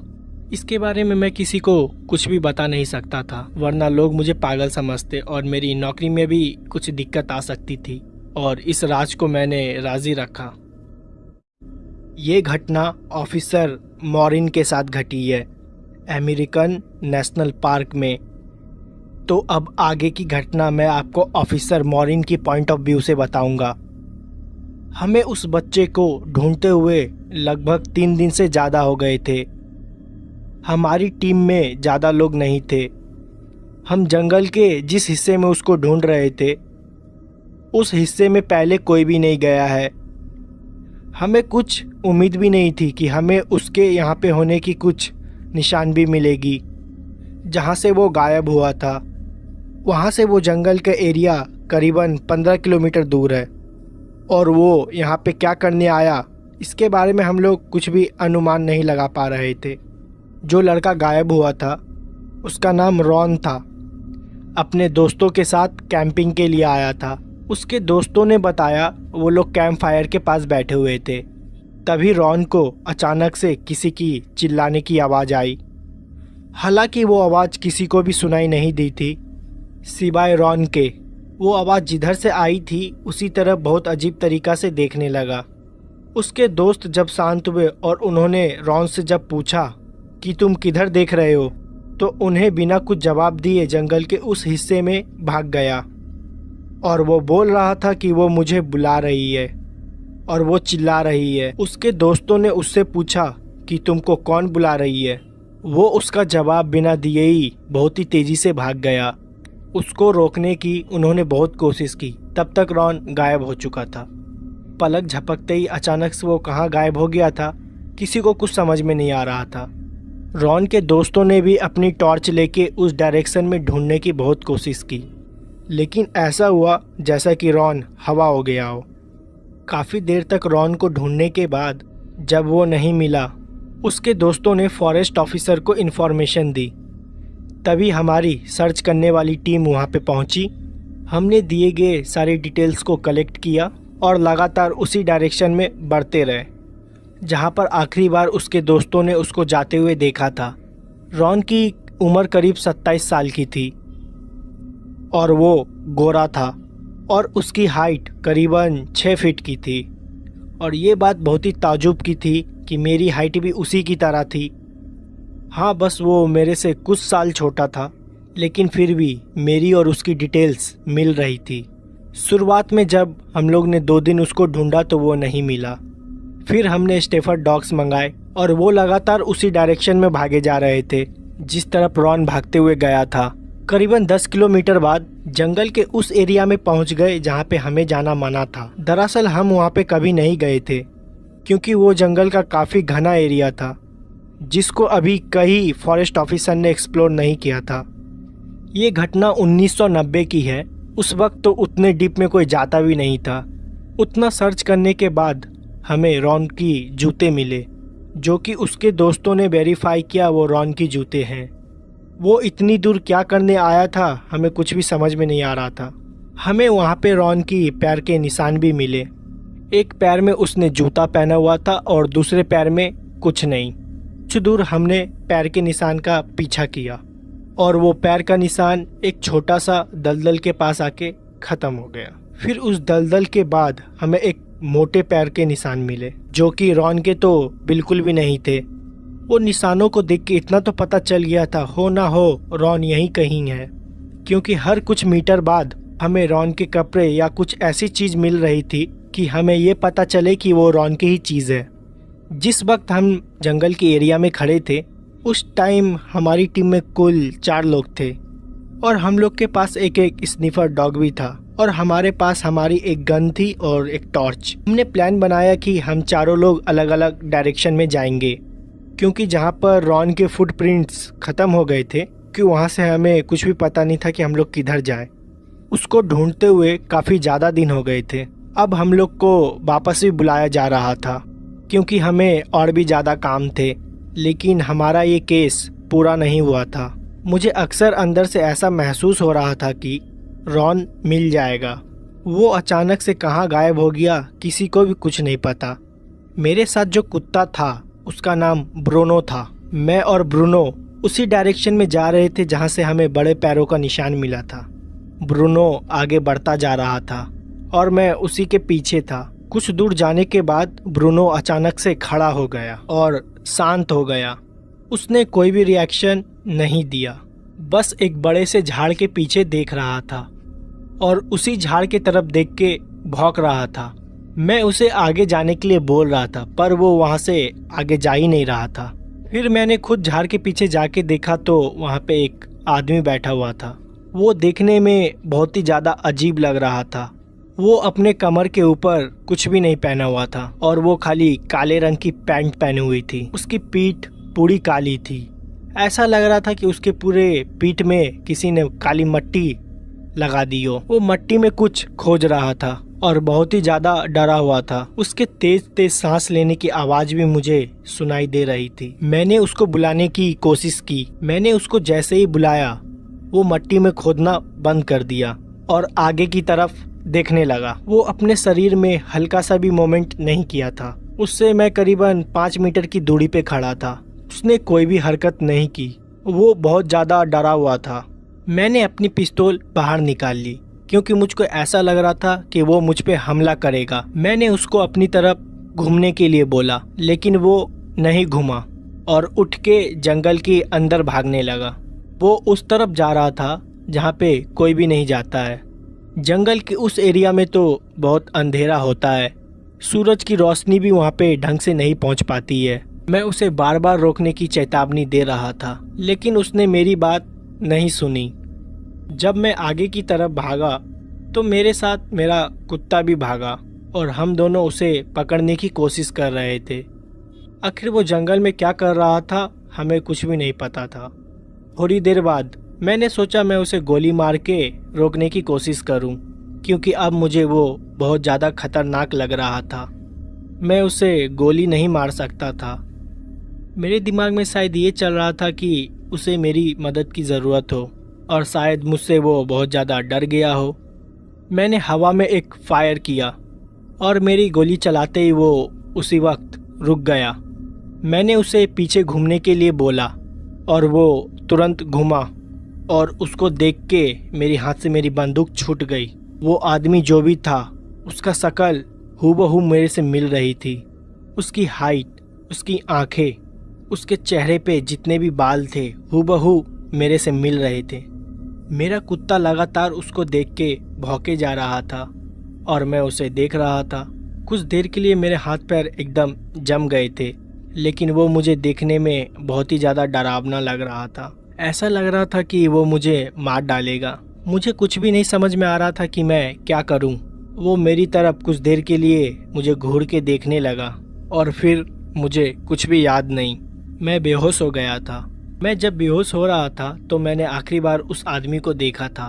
वो काफ़ी धुंधला दिखाई दे रहा था क्योंकि मेरी आंखें ढंग से खुल भी नहीं रही थी। मुझे सिर्फ बस इतना दिखाई दे रहा था कि वो मेरे पास आ रहा है और मेरे कानों में मेरे कुत्ते की भौंकने की आवाज़ सिर्फ आ रही थी। उसके बाद मुझे कुछ भी याद नहीं और जब मेरी आंखें खुली तो मैं अपने बेस के रेस्टिंग रूम में सोया हुआ था। मुझे कुछ भी समझ में नहीं आया कि मेरे साथ क्या हुआ और वहाँ पे मैं कैसे पहुँचा। जब मैंने अपने गलीग से पूछा तो उसने मुझे बताया कि उस बच्चों को ढूंढते हुए मैं जंगल में चला गया था लेकिन बहुत ज़्यादा अंदर चला गया था। जब मेरी कोई खबर उन्हें नहीं मिली तो वो लोग मुझे भी ढूंढने के लिए आए और मैं उनको चलते हुए मिल रहा था। मैं धीरे धीरे जंगल के बाहर चलता हुआ आ रहा था, कहीं खोया हुआ था। उन्होंने मुझसे बात करने की बहुत कोशिश की लेकिन उनका जवाब मैंने कुछ भी नहीं दिया। फिर मैं उन लोग के सामने ही बेहोश हो गया और सच बताऊं तो मुझे ये सब कुछ भी याद नहीं है। मेरे साथ क्या हुआ और मैं अपने आप जंगल के बाहर चलते हुए कैसे पहुंचा, इसका मुझे कोई भी आइडिया नहीं था। मेरे साथ जो मेरा कुत्ता था वो भी मेरे साथ चल रहा था और ताजुब की बात तो ये है मेरे कुत्ते को भी इस सब चीज़ के बारे में कुछ भी भनक नहीं लगी। मैंने बहुत कोशिश की कि मेरा डॉगी मुझे किसी तरह का सिग्नल दे और बताने की कोशिश करे कि मुझे क्या हुआ था लेकिन उसको कुछ भी याद नहीं था। वो ऐसा बर्ताव कर रहा था कि ऐसा कुछ कभी हुआ ही नहीं। जंगल का वो हिस्सा कहाँ था अब दोबारा मुझे तो मिल ही नहीं रहा था। मैं अपने आप को कुछ भी समझा नहीं पा रहा था क्योंकि मेरा दिमाग ढंग से काम नहीं कर रहा था।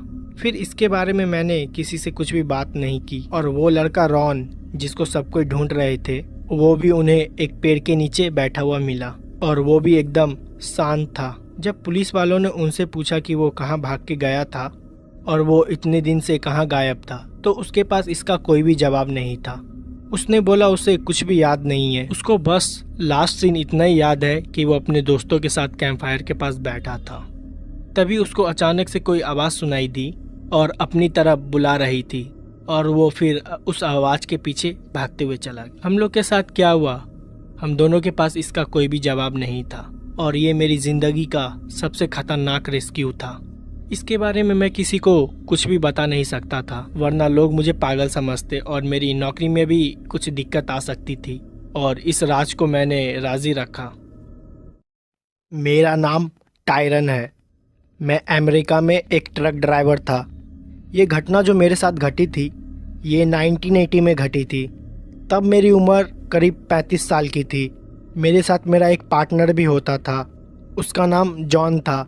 ज़्यादा लंबी ड्राइव के बाद जब मैं थक जाता था तो जॉन और मैं अपनी जगह को रिप्लेस कर लेते थे, फिर कुछ दूरी तक वो ट्रक चलाता था। ये घटना ब्राज़ीलियन नेशनल हाईवे की है। जब मैं उस रास्ते से गुजरता था तो वहाँ पे मुझे बहुत ही ज़्यादा अजीब लगता था। वो रास्ता अपने आप में ही बहुत भयानक है।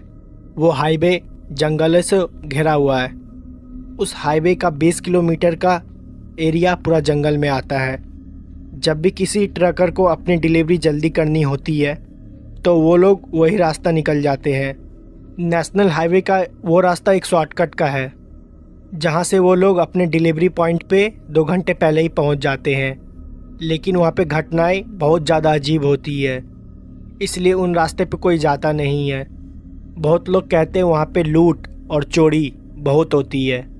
ट्रकों को रोक के उन्हें लूट लिया जाता है और ट्रक ड्राइवर को मार दिया जाता है, इसलिए ज़्यादातर लोग उस रास्ते से नहीं जाते हैं। ऐसे ही एक दिन ठंडियों का मौसम था।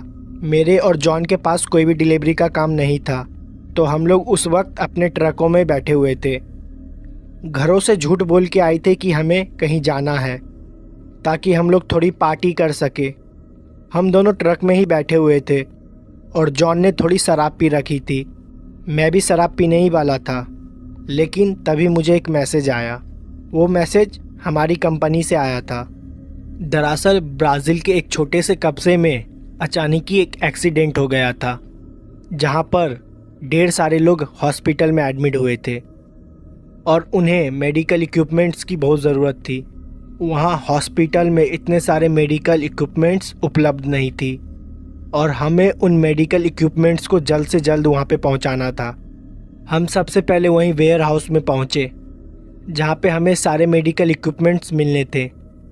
हम लोग वेयर हाउस से मेडिकल इक्विपमेंट्स लेके ब्राज़ील के उसी रास्ते से निकल गए और उसी कस्बे में जा रहे थे।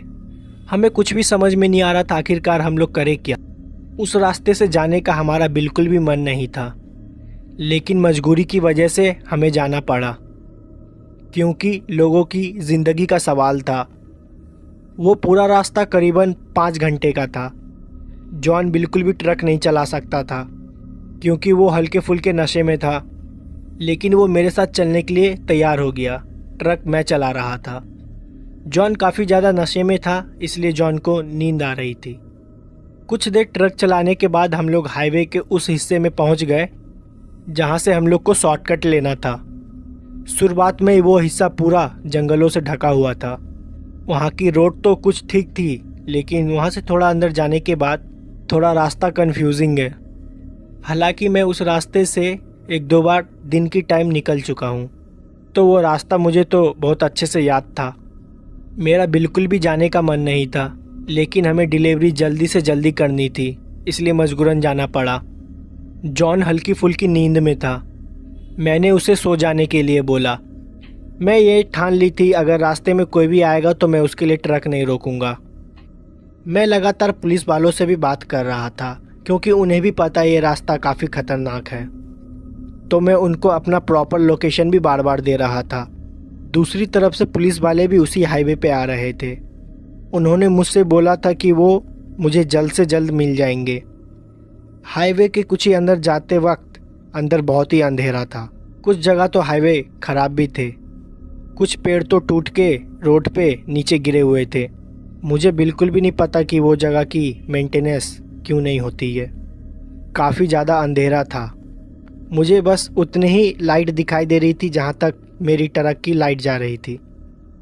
मैं लगातार ट्रक को स्पीड में चला रहा था। तभी मैंने देखा मेरे दाईं तरफ एक काली परछाई खड़ी है जो कि मुझे ट्रक रोकने को बोल रही है।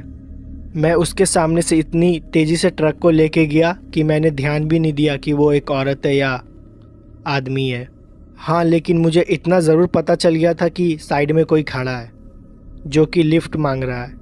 मैं उसको जल्दी की वजह से देख नहीं पाया। मैंने उसे बाद में बैक मिरर में देखने की कोशिश की, वो मुझे नहीं दिखा। मैं फिर दोबारा ट्रक को चुपचाप चलाने लगा। मैंने ये ठान रखी थी कि मैं बिल्कुल भी ट्रक को नहीं रोकूंगा। कुछ दूर आगे जाने के बाद फिर से मुझे दाएं तरफ फिर कोई एक आदमी दिखाई दिया। उसने कोई भी कपड़े नहीं पहने हुए थे, वो बिना पूरे कपड़ा का खड़ा था, जबकि वहाँ पे हल्की फुल्की ठंड थी और जंगल की एरिया में ठंड काफ़ी बढ़ जाती है। मुझे बिल्कुल भी समझ में नहीं आ रहा था आखिरकार वो जंगल में ऐसे खड़ा क्यों था। मैं काफ़ी ज़्यादा डरा हुआ था, इसलिए मैंने ट्रक को नहीं रोका और दोबारा ट्रक को चलाने लगा। मैंने उसे फिर बैक मिरर में देखने की कोशिश की, वो दोबारा मुझे नहीं दिखा। मैं समझ गया था यहाँ पे कुछ ना कुछ अजीब ज़रूर हो रहा है। मैंने जॉन को उठाने की कोशिश की, लेकिन वो काफ़ी ज़्यादा नशे में था, इसलिए उठ नहीं पा रहा था। मैं उस हाईवे के करीबन 3 किलोमीटर अंदर आ चुका था। मेरे पास वापस जाने का और कोई ऑप्शन भी नहीं था, इसलिए मैंने सोचा दिए हुए लोकेशन पे जल्द से जल्द पहुंच जाऊं। उस एरिया में नेटवर्क भी नहीं आ रहा था, इसलिए मैं किसी से भी किसी तरह का कन्वर्सेशन भी नहीं कर सकता। इसलिए मैंने चुपचाप ट्रक चलाने पे ही ध्यान दिया। इन सब चीज़ों को नज़रअंदाज करते हुए मैं रोड पे जा रहा था और आगे रोड पे खून गिरा हुआ था और वो खून काफ़ी ज़्यादा मात्रा में है। मैंने उस खून को देखकर अपनी ट्रक की स्पीड थोड़ा धीमे कर दिया और मैं रास्ते भर उसी खून को देखते हुए जा रहा था। ऐसा लग रहा था किसी ने खून की नदी खुली छोड़ दी हो। पूरी रोड खून से भरी हुई थी। मुझे आखिरकार समझ में नहीं आ रहा था वहाँ पर ये सब हो क्या रहा है। मैं उसी को देखे जा रहा था। फिर मैं अचानक से देखा मेरे ट्रक के सामने वही आदमी आ गया जो कुछ देर पहले नंगा खड़ा हुआ था। वो आदमी मेरे ट्रक से कुचल गया और पूरी तरह से दब गया। उसकी चिल्लाने की आवाज़ भी मुझे सुनाई दी थी और मैं बहुत ही ज़्यादा डर गया था। मैंने तुरंत अपने ट्रक को रोका और अपने बगल में बैठे जॉन को जगाने लगा, लेकिन वो उठ ही नहीं रहा था और बहुत ज़्यादा नशे में था। मैंने तुरंत अपनी टॉर्च उठाई और ट्रक से नीचे उतर गया। हालांकि ट्रक से नीचे उतरने में मुझे बहुत ज़्यादा डर लग रहा था। फिर मैं ट्रक से उतरा और मेरा पैर उसी खून पे पड़ा और वहाँ पे बहुत ही ज़्यादा बदबू आ रही थी। मैंने अपनी टॉर्च के सहारे धीरे धीरे ट्रक के पीछे जाने की कोशिश की, जहाँ पर वो आदमी मेरी ट्रक से कुचला पड़ा हुआ था। मेरी ट्रक उससे करीबन 100 मीटर आगे आ गई थी, क्योंकि मुझे ट्रक रोकने में बहुत ही ज़्यादा वक्त लग गया था। मैं धीरे धीरे उस आदमी के पास जा रहा था। दूर से देखने पे तो ये लग रहा था कि वो मर चुका है। मेरी ट्रक उसके पूरे शरीर पे चढ़ के निकल चुकी थी और वो मर ही गया था। मुझे बहुत ज़्यादा डर लग रहा था। मेरे हाथों किसी की हत्या हो गई थी। मैं धीरे धीरे उसी की तरफ जा रहा था। दूर से देख के ऐसा लग रहा था कि उसका पूरा शरीर खून से ढका हुआ है। मुझे कुछ भी समझ में नहीं आ रहा था आखिरकार मैं क्या करूं। मैं काफ़ी ज़्यादा डर रहा था और रोते हुए जॉन को बुला रहा था, लेकिन वो मेरी आवाज़ बिल्कुल भी नहीं सुन रहा था क्योंकि वो नींद में था। मेरी किस्मत उस दिन बहुत ज़्यादा ख़राब थी, पर मुझे लगा क्या पता मैं उस आदमी को बचा सकता हूँ। इसलिए मैं धीरे धीरे उस आदमी के पास जा रहा था। जब मैं उसके पास पहुँचा तो मेरी और उसकी दूरी करीबन 5 मीटर की थी। उसका हाथ अचानक से हिलने लगा और उसके हाथ पैर जो मेरे ट्रक के दबने से टूट गए थे और वो दोबारा धीरे धीरे अपने आप सीधे होते गए। ये सब मैंने अपने आँखों से देखी। मेरे ही आंखों के सामने वो आदमी अपने 2 पैरों के ऊपर खड़ा हो गया और वो दोबारा खड़ा होकर मुझे देख रहा था और कुछ ही सेकंड के बाद वो पूरा नॉर्मल हो गया था, जैसे मुझे पहले दिखाई दे रहा था। उसका पूरा शरीर खून से लथपथ ढका हुआ था और उसकी आंखें बहुत ही ज़्यादा भयानक लग रही थी। उसने कोई भी कपड़े नहीं पहने हुए थे। वो मेरे तरफ चिल्लाते हुए भागा और मैं अपनी ट्रक के तरफ भागा। वो क्या चीज़ थी मुझे बिल्कुल भी नहीं पता। रोड पे पड़े खून की वजह से मैं ढंग से भाग नहीं पा रहा था क्योंकि मेरे पैर फिसल रहे थे। मैं किसी भी तरह भागते हुए अपने ट्रक के पास पहुंचा और जो आदमी मेरे सामने खड़ा था वो बहुत ही लंगड़ा के चल रहा था। ऐसा लग रहा था उसका पैर में बहुत बुरा तरह का चोट लगा है, लेकिन मेरे आँख के सामने ही वो मर के जिंदा हुआ था। मैं जॉन का नाम लेते हुए चिल्लाते हुए ट्रक के अंदर जा रहा था। मैं जॉन को उठाने की कोशिश भी की और जॉन हल्का सा उठा भी, लेकिन वो फिर से सो गया और मैंने ट्रक को दोबारा भगा दिया। जब मैं बैक मिरर में देख रहा था तो वो आदमी मेरे पीछे चलते चलते आ रहा था। उस पूरी रोड पे खून फैला हुआ था। मेरे ट्रक के टायर भी पूरे खून से सने हुए थे। कुछ दूर ट्रक चलाने के बाद मैंने देखा दूसरी साइड से कुछ पुलिस की गाड़ियां आ रही है, जो कि शायद मेरे लिए ही आ रही थी। मैं बहुत ज़्यादा डरा हुआ था। मैंने तुरंत जाके उनके पास गाड़ी रोका और उन्होंने पूछा कि मेरा तुमसे कनेक्शन कैसे टूट गया। मैंने उन्हें सारी चीज़ें बताई और जैसे ही मैंने फिर अपने ट्रक के टायर को देखा वो पूरा एकदम तरह से नॉर्मल था। मैं उन्हें बार बार वो चीज़ समझाने की कोशिश कर रहा था, लेकिन उन्हें कुछ भी समझ में नहीं आ रहा था। उन्हें लग रहा था कि मैं बहाना दे रहा हूँ। फिर उन पुलिस की कार में से एक कार उन्हीं जंगल की तरफ से गई जिधर से मैं आ रहा था।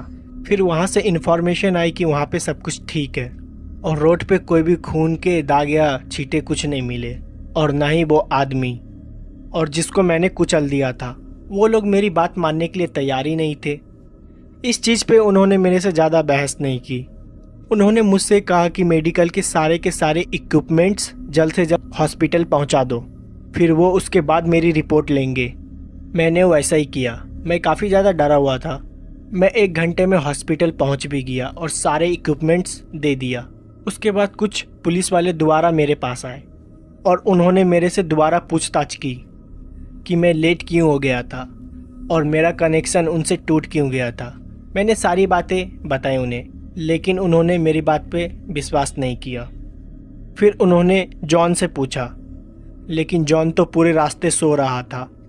फिर उन्होंने जॉन से पूछताछ की तो उन्हें पता चल गया था कि जॉन दारू पी है, लेकिन अब तो उन्होंने मेरी बात पे एकदम भी विश्वास नहीं करने वाले थे।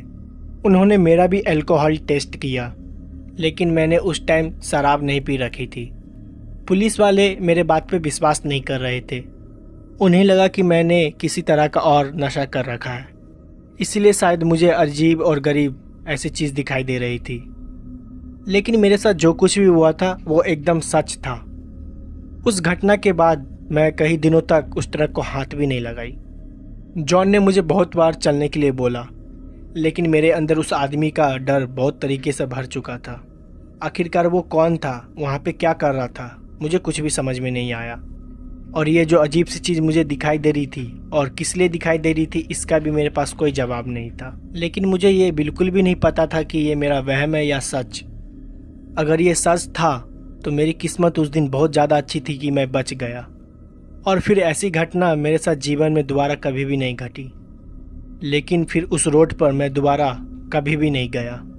दोस्तों, रात के यही कुछ 9:15 बजे का समय था जब मैं दिल्ली की मेन बाज़ार से खरीदारी करके पुराने बस स्टॉप के उधर जाने के लिए एक रिक्शा रोका, पर उस रिक्शे वाले ने पुराने बस स्टॉप के पास जाने से मना कर दिया और कहा, अरे भाई साहब, यहाँ पे एक नया बस स्टैंड है, आप वहाँ पे चले जाइए, क्योंकि रात में वो पुराना बस स्टॉप बंद हो जाता है। दोस्तों, वो क्या था कि न्यू बस स्टैंड से मेरे लिए कोई डायरेक्ट बस नहीं थी और दिन में मैं अपने यहाँ से सीधे बस स्टैंड पे उतरा था, इसलिए मुझे वहीं पे जाना था, क्योंकि मेरी बस वहाँ से सीधी जो थी।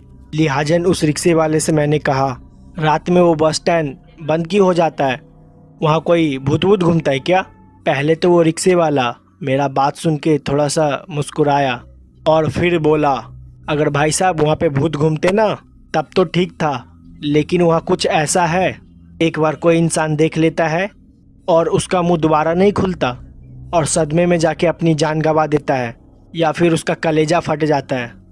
मुझे उस रिक्शे वाले की बेतुकी बातों पर एकदम भी विश्वास नहीं हुआ, इसलिए मैंने उसकी बातों को नज़रअंदाज किया। अपना सामान लेकर बस स्टॉप की तरफ निकल गया।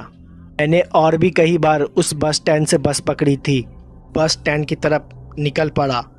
मैंने और भी कई बार उस बस स्टैंड से बस पकड़ी थी। बस उस सफ़र में इतना ही फ़र्क था, इस बार मैं रात में जा रहा था और लिहाजन में मैं उस रिक्शे वाले की बातों को नकारते हुए और अपना सामान लेकर उस बस स्टैंड की तरफ निकला। यहाँ से करीब 1 किलोमीटर दूर था। आसमान पूरी काले अंधेरे घनों में निपट गया था। बाजार की हल्की फुल्की रोशनी उस बस स्टैंड के पास नहीं पहुँचती थी। जैसे ही मैं पहुँचा, वो जगह मुझे एकांत में नज़र आई। उस जगह पे चारों तरफ सिर्फ और सिर्फ अंधेरा पसरा हुआ था, पर मुझे इस चीज़ से कोई मतलब नहीं था, इसलिए मैं वहाँ पर जाकर एक बेंच पे थोड़ी देर बैठ गया। अब मुझे इसी चीज़ का इंतज़ार था कि बस कब यहाँ पे पहुँचे, मैं कब यहाँ से निकलूँ। मैं वहाँ पे बैठा ही था कि मेरी नज़र अचानक एक चमकीली चीज़ पे पड़ी। जो बस स्टैंड से महज थोड़ा सा आगे एक चमकीली चीज़ नज़र आ रही थी। उसको देखकर मैं अचानक से हैरान हो गया। फिर मैं उठा, उस चीज़ की तरफ बढ़ने लगा। ऐसा लग रहा था जैसे कि वहाँ पे कोई कांच का टुकड़ा चमक रहा हो, लेकिन हैरानी तो इस बात की थी, जहाँ पर वो चीज़ चमक रही थी वहाँ पे लाइट की रोशनी भी नहीं थी। मैं जैसे ही वहाँ पे पहुँचा, वहाँ का दृश्य देखकर मैं तो हैरान ही हो गया। वो एक छोटी सी अंगूठी थी, लेकिन उसके अंदर इतनी ज़्यादा चमक थी कि वो अंगूठी किसी अजूबे से कम नहीं थी। मैंने अंगूठी उठाई कि इतने में ही मुझे हेडलाइट की रोशनी नज़र आई।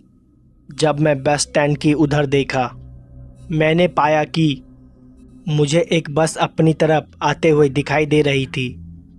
मैंने उस अंगूठी को अपने जेब में डाली और भागते हुए बस के पास पहुंच गया। मुझे इसी चीज़ का डर था कि कहीं बस निकल ना जाए। फिर मैं बस में सवार हुआ। बस भी खुल गई। पता नहीं क्यों उस बस में बैठने से पहले ही मुझे कुछ अजीब सा महसूस हो रहा था। मैं फिर भी इस चीज़ पे ज़्यादा ध्यान नहीं दिया और अपनी सीट पर बैठकर मैं आराम फरमाने लगा। फिर थोड़ी देर के बाद बस उस जगह पे पहुंच गई जहां पर मुझे उतरना था, और उस इलाके में पहुंचकर चैन की सांस मिली कि जब से मैं उस बस के अंदर बैठा था तब से मुझे वहाँ पर कुछ ठीक नहीं लग रहा था। मैं वहाँ से उतरा, अपनी घर की तरफ निकलने लगा। अब तक वो बस भी वहाँ से निकल चुकी थी।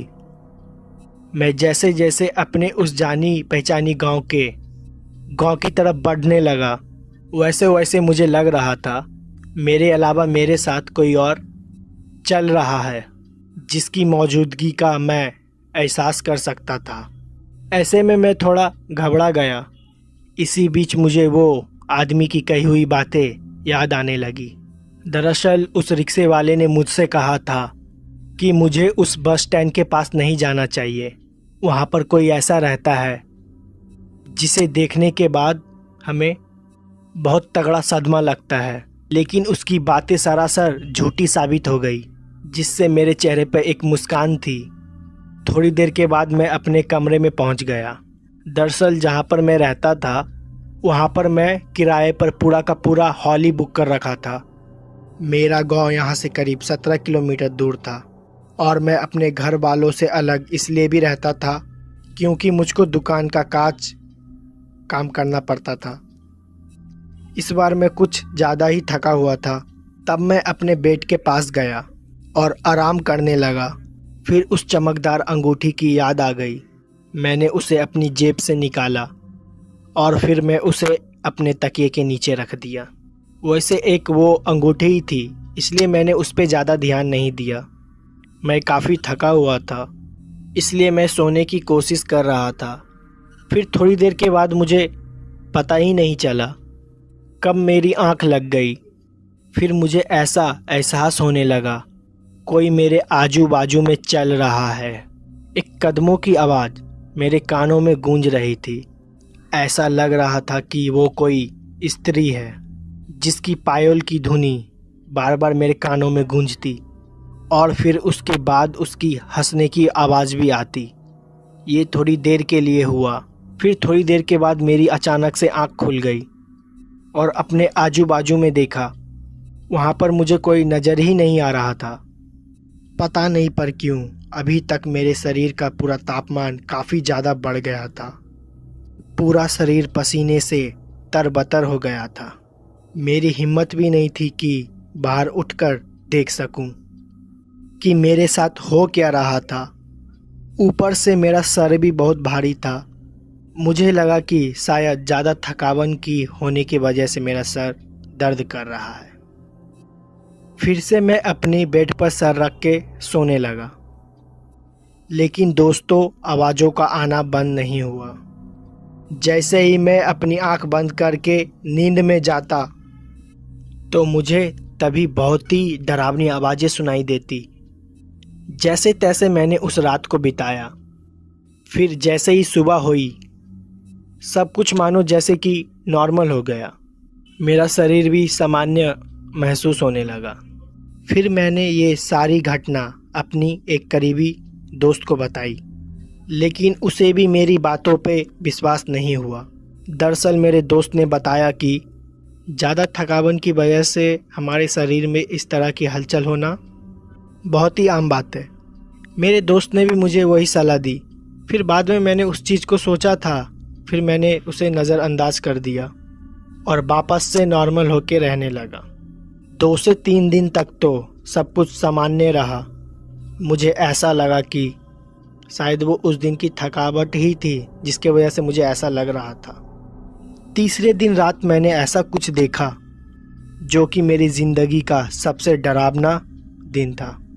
उस रात मैं अपना काम वाम निपटाने के बाद खाना वाना खाकर अपने बिस्तर पे आ गया और रात को फ़ोन चलाते चलाते पता नहीं कब मेरी आंख लग गई और जब मेरी आंख खुली तो मैंने देखा मेरे हाथ को किसी ने दबोचा हुआ था। पहले तो मेरी नज़र उस हाथ पे गई। मेरे बाएं हाथ को दबोच रखा था। उसके बाद मैंने सामने की तरफ देखा तो मैंने पाया कि अब तक रात के 1:30 बजने वाले थे। उसके बाद मैंने अपने बगल में धीरे धीरे देखने की कोशिश की। वहाँ का नज़ारा देखकर तो मेरी हालत ही पतली हो गई। दरअसल मैंने देखा कि वो एक लड़की थी जिसका पूरा बदन दूध की तरह सफ़ेद था। तो मुझे उस लड़की की तरफ से रोने की आवाज़ आ रही थी, मगर उसके बाद उस लड़की के चेहरे पर अचानक ही एक मुस्कान आ गई। उसके डरावने चेहरे को मुस्कुराता हुआ देखकर मैं तो दहशत में चला गया। मुझे समझ ही नहीं आ रहा था कि मुझे इसमें क्या करना चाहिए। तभी मेरी नज़र उस औरत के हाथ पे चमकदार रिंग पे पड़ी। उसको देखकर मैं सारा माजरा अच्छी तरह से समझ गया कि आखिर मेरे साथ क्या हुआ था कि और आगे मुझे क्या करना था कि मैं उठने की हिम्मत तो करता पर उठ नहीं पाता और उस जगह से खड़ा नहीं हो पाता। मैं इतना तो समझ चुका था कि चमकदार और यूनिक दिखने वाली उस अंगूठी की वजह से हो रही है। उसके बाद मैंने थोड़ी सी हिम्मत दिखाई और भगवान का नाम लेकर ज़ोर से उठने लगा। तभी मुझे एहसास हुआ कि मेरा पूरा शरीर एकदम नॉर्मल हो गया है। फिर अचानक ही मेरी आँख खुली। मुझे मालूम ही नहीं कि वो मेरा बुरा सपना था या हकीकत, या फिर मेरे साथ सच में कुछ ऐसा कुछ हुआ था। लेकिन उस रात मैं समझ गया था कि किस लिए मेरे साथ इस तरह की अजीब चीज़ हो रही थी। फिर उसके बाद मैं उठा, इधर उधर देखने लगा। मेरी हिम्मत नहीं थी कि अब उस बेड के ऊपर मैं लेटा रहूं, और घूमते फिरते हुए किसी तरह मैंने उस रात को बिताई। और जैसे ही सुबह हुई और हमारे ही गांव के पुजारी के पास सीधा चला गया। गांव के पुजारी के पास पहुंचने के बाद पता चली, ये सुनकर तो मेरी होश ही उड़ गए। दरअसल गांव के पुजारी ने मुझे बताया कि इसी काली शक्ति का साया है, और वो कोई मामूली शक्ति का साया नहीं है, भयानक ताकत है जो दिन पर दिन मेरा खून चूसती जा रही है। और अगर ऐसा ही चलता रहा महज 10 10 से 15 दिन में मेरा शरीर पूरा सूख जाएगा। अगर मुझे उस काली शक्ति से बचना है, अंगूठी के साथ किसी तंत्र मंत्र चीज को उसी जगह गाड़ना होगा जहां से मैंने उस अंगूठी को उठाया था, और उस टाइम रात के 12 बजने चाहिए। दोस्तों, पंडित जी का बात सुन के मेरा दिमाग ही हिल गया, क्योंकि मेरे अंदर इतनी हिम्मत नहीं थी कि वापस से उस बस स्टैंड के पास जाऊं, और वो भी रात के समय। पर अब मेरे पास दूसरा कोई रास्ता भी तो नहीं था, और पंडित जी मेरे साथ आने से मना कर रहे थे। लेकिन फिर पंडित जी ने मेरे साथ आने को हाँ कर दिया, जिससे मुझे थोड़ी हिम्मत मिल गई। मैं जानता था जब तक पंडित जी मेरे साथ होंगे तब तक मेरा कोई कुछ भी नहीं बिगाड़ सकता। फिर अगली रात शनिवार की रात थी और हमें भी उसी रात का इंतज़ार था। लेकिन मैं आज की रात से भी घबराया हुआ था, क्योंकि मैं इस बात को अच्छी तरह से जानता था कि वो भयानक शक्ति मेरे साथ कल से भी ज़्यादा भयानक करने की कोशिश करेगी। ऐसे में मैंने अपने एक दोस्त को अपने घर पर बुला लिया, और जैसे ही मैं सोने की कोशिश करता तो मेरे कानों में रोने और हंसने की आवाज़ बार बार सुनाई देती। ऐसे में मेरा सर काफ़ी भारी होने लगा। तमाम कोशिश के बावजूद भी मैं सो ही नहीं पाया, और उसके बाद जैसे ही सुबह हुई और मुझे चैन की सांस मिली, क्योंकि मुझे किसी भी तरह से रात काटनी थी। और जैसे ही मैं उस अंगूठी को बिस्तर के उधर उधर ढूंढने की कोशिश किया, तभी मैंने पाया कि वो मेरे सिराने पड़ी हुई थी। उसकी चमक वैसे ही अभी भी बनी हुई थी।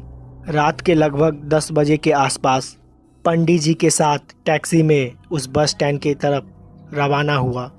मुझे डर तो बहुत लग रहा था, लेकिन इस काम को करना भी बहुत ही ज़रूरी था, वरना बात मेरी जान पर आ सकती थी। हम जैसे ही उस बस स्टैंड के पास पहुंचे, वहां का सन्नाटा देखकर हर किसी की हालत खराब हो जाए। उसके बाद उस पुजारी ने मुझको रुकने को कहा। थोड़ी देर तो हम लोग वहीं पे बैठकर इधर उधर देखने लगे।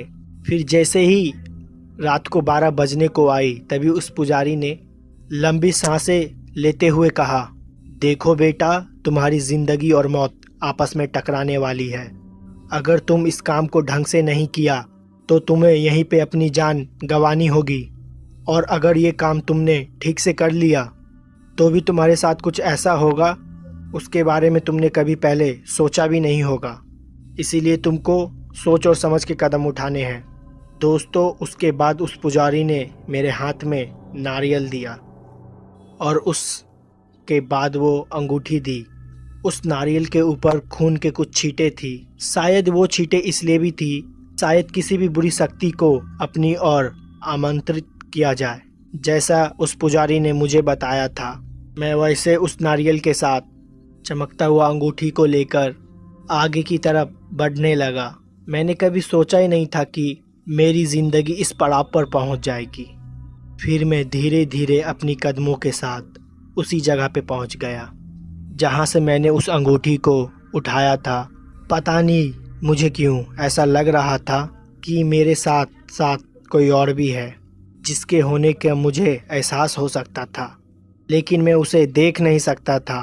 मैं जैसे ही ठीक उस जगह पे पहुंचा तो मैंने उस नारियल के साथ ठीक उस अंगूठी को वैसे ही रख दिया जैसा कि उस पुजारी ने मुझको बताया था। जैसे ही मैं उस नारियल के साथ अंगूठी को रखा, वैसे ही पूरी धरती कांपने लगी, और वैसे ही अंदर से एक हाथ बाहर निकला धूल को फाड़ कर। जैसे ही वो हाथ बाहर निकला, डर के मारे मेरा शरीर पूरा पसीना छोड़ने लगा। मैं तुरंत ही मुड़ा और वहाँ से भागने लगा। दरअसल उस पुजारी बाबा ने मुझको बताया था कि ऐसा होते ही मुझे वहाँ से सरपट दौड़ लगानी है, सीधा जाकर गाड़ी में बैठ जाना है। फिर ठीक मैंने वैसा ही किया। जैसे ही मैं गाड़ी में आकर बैठा, पुजारी बाबा ने मुझे कुछ नियम बताए। उस नियम का ध्यान रखना था, और उसके बाद गाड़ी स्टार्ट हुई और हम सभी घर लौट आए। पर अच्छी बात यह थी कि उस दिन के बाद मैंने दोबारा उस तरह की कभी भी आवाज़ नहीं सुनी। और साथ ही इस घटना के बारे में मैं अपने कुछ दोस्तों को बताया। तब जाकर मुझको पता चला कि उस बस स्टैंड पर लगभग 7 साल पहले एक महिला की मौत हो गई थी। बदमाश लोग ने उनके गहने वगैरह चुराकर और साथ गलत काम कर लिया, और उस दिन के बाद से उस महिला की उस बस स्टैंड पे अपनी कब्जा जमा लिया। पर उस बस स्टैंड पर रात को सोने चांदी चीज़ जैसी पड़ी हुई मिलती है, जिनको उठाने के बाद इंसान कभी भी सुखी नहीं रहता। फिर दोस्तों उसके बाद से मैं कभी भी रात को कभी भी उस बस स्टैंड की तरफ जाने की हिम्मत नहीं की। तो दोस्तों इस कहानी में बस इतना ही। अगर कहानी आपको पसंद आई हो तो वीडियो को लाइक शेयर कमेंट ज़रूर कर दें। मैं आपका दोस्त जल्दी ही मिलूँगा ऐसी फिर कोई घटना के साथ।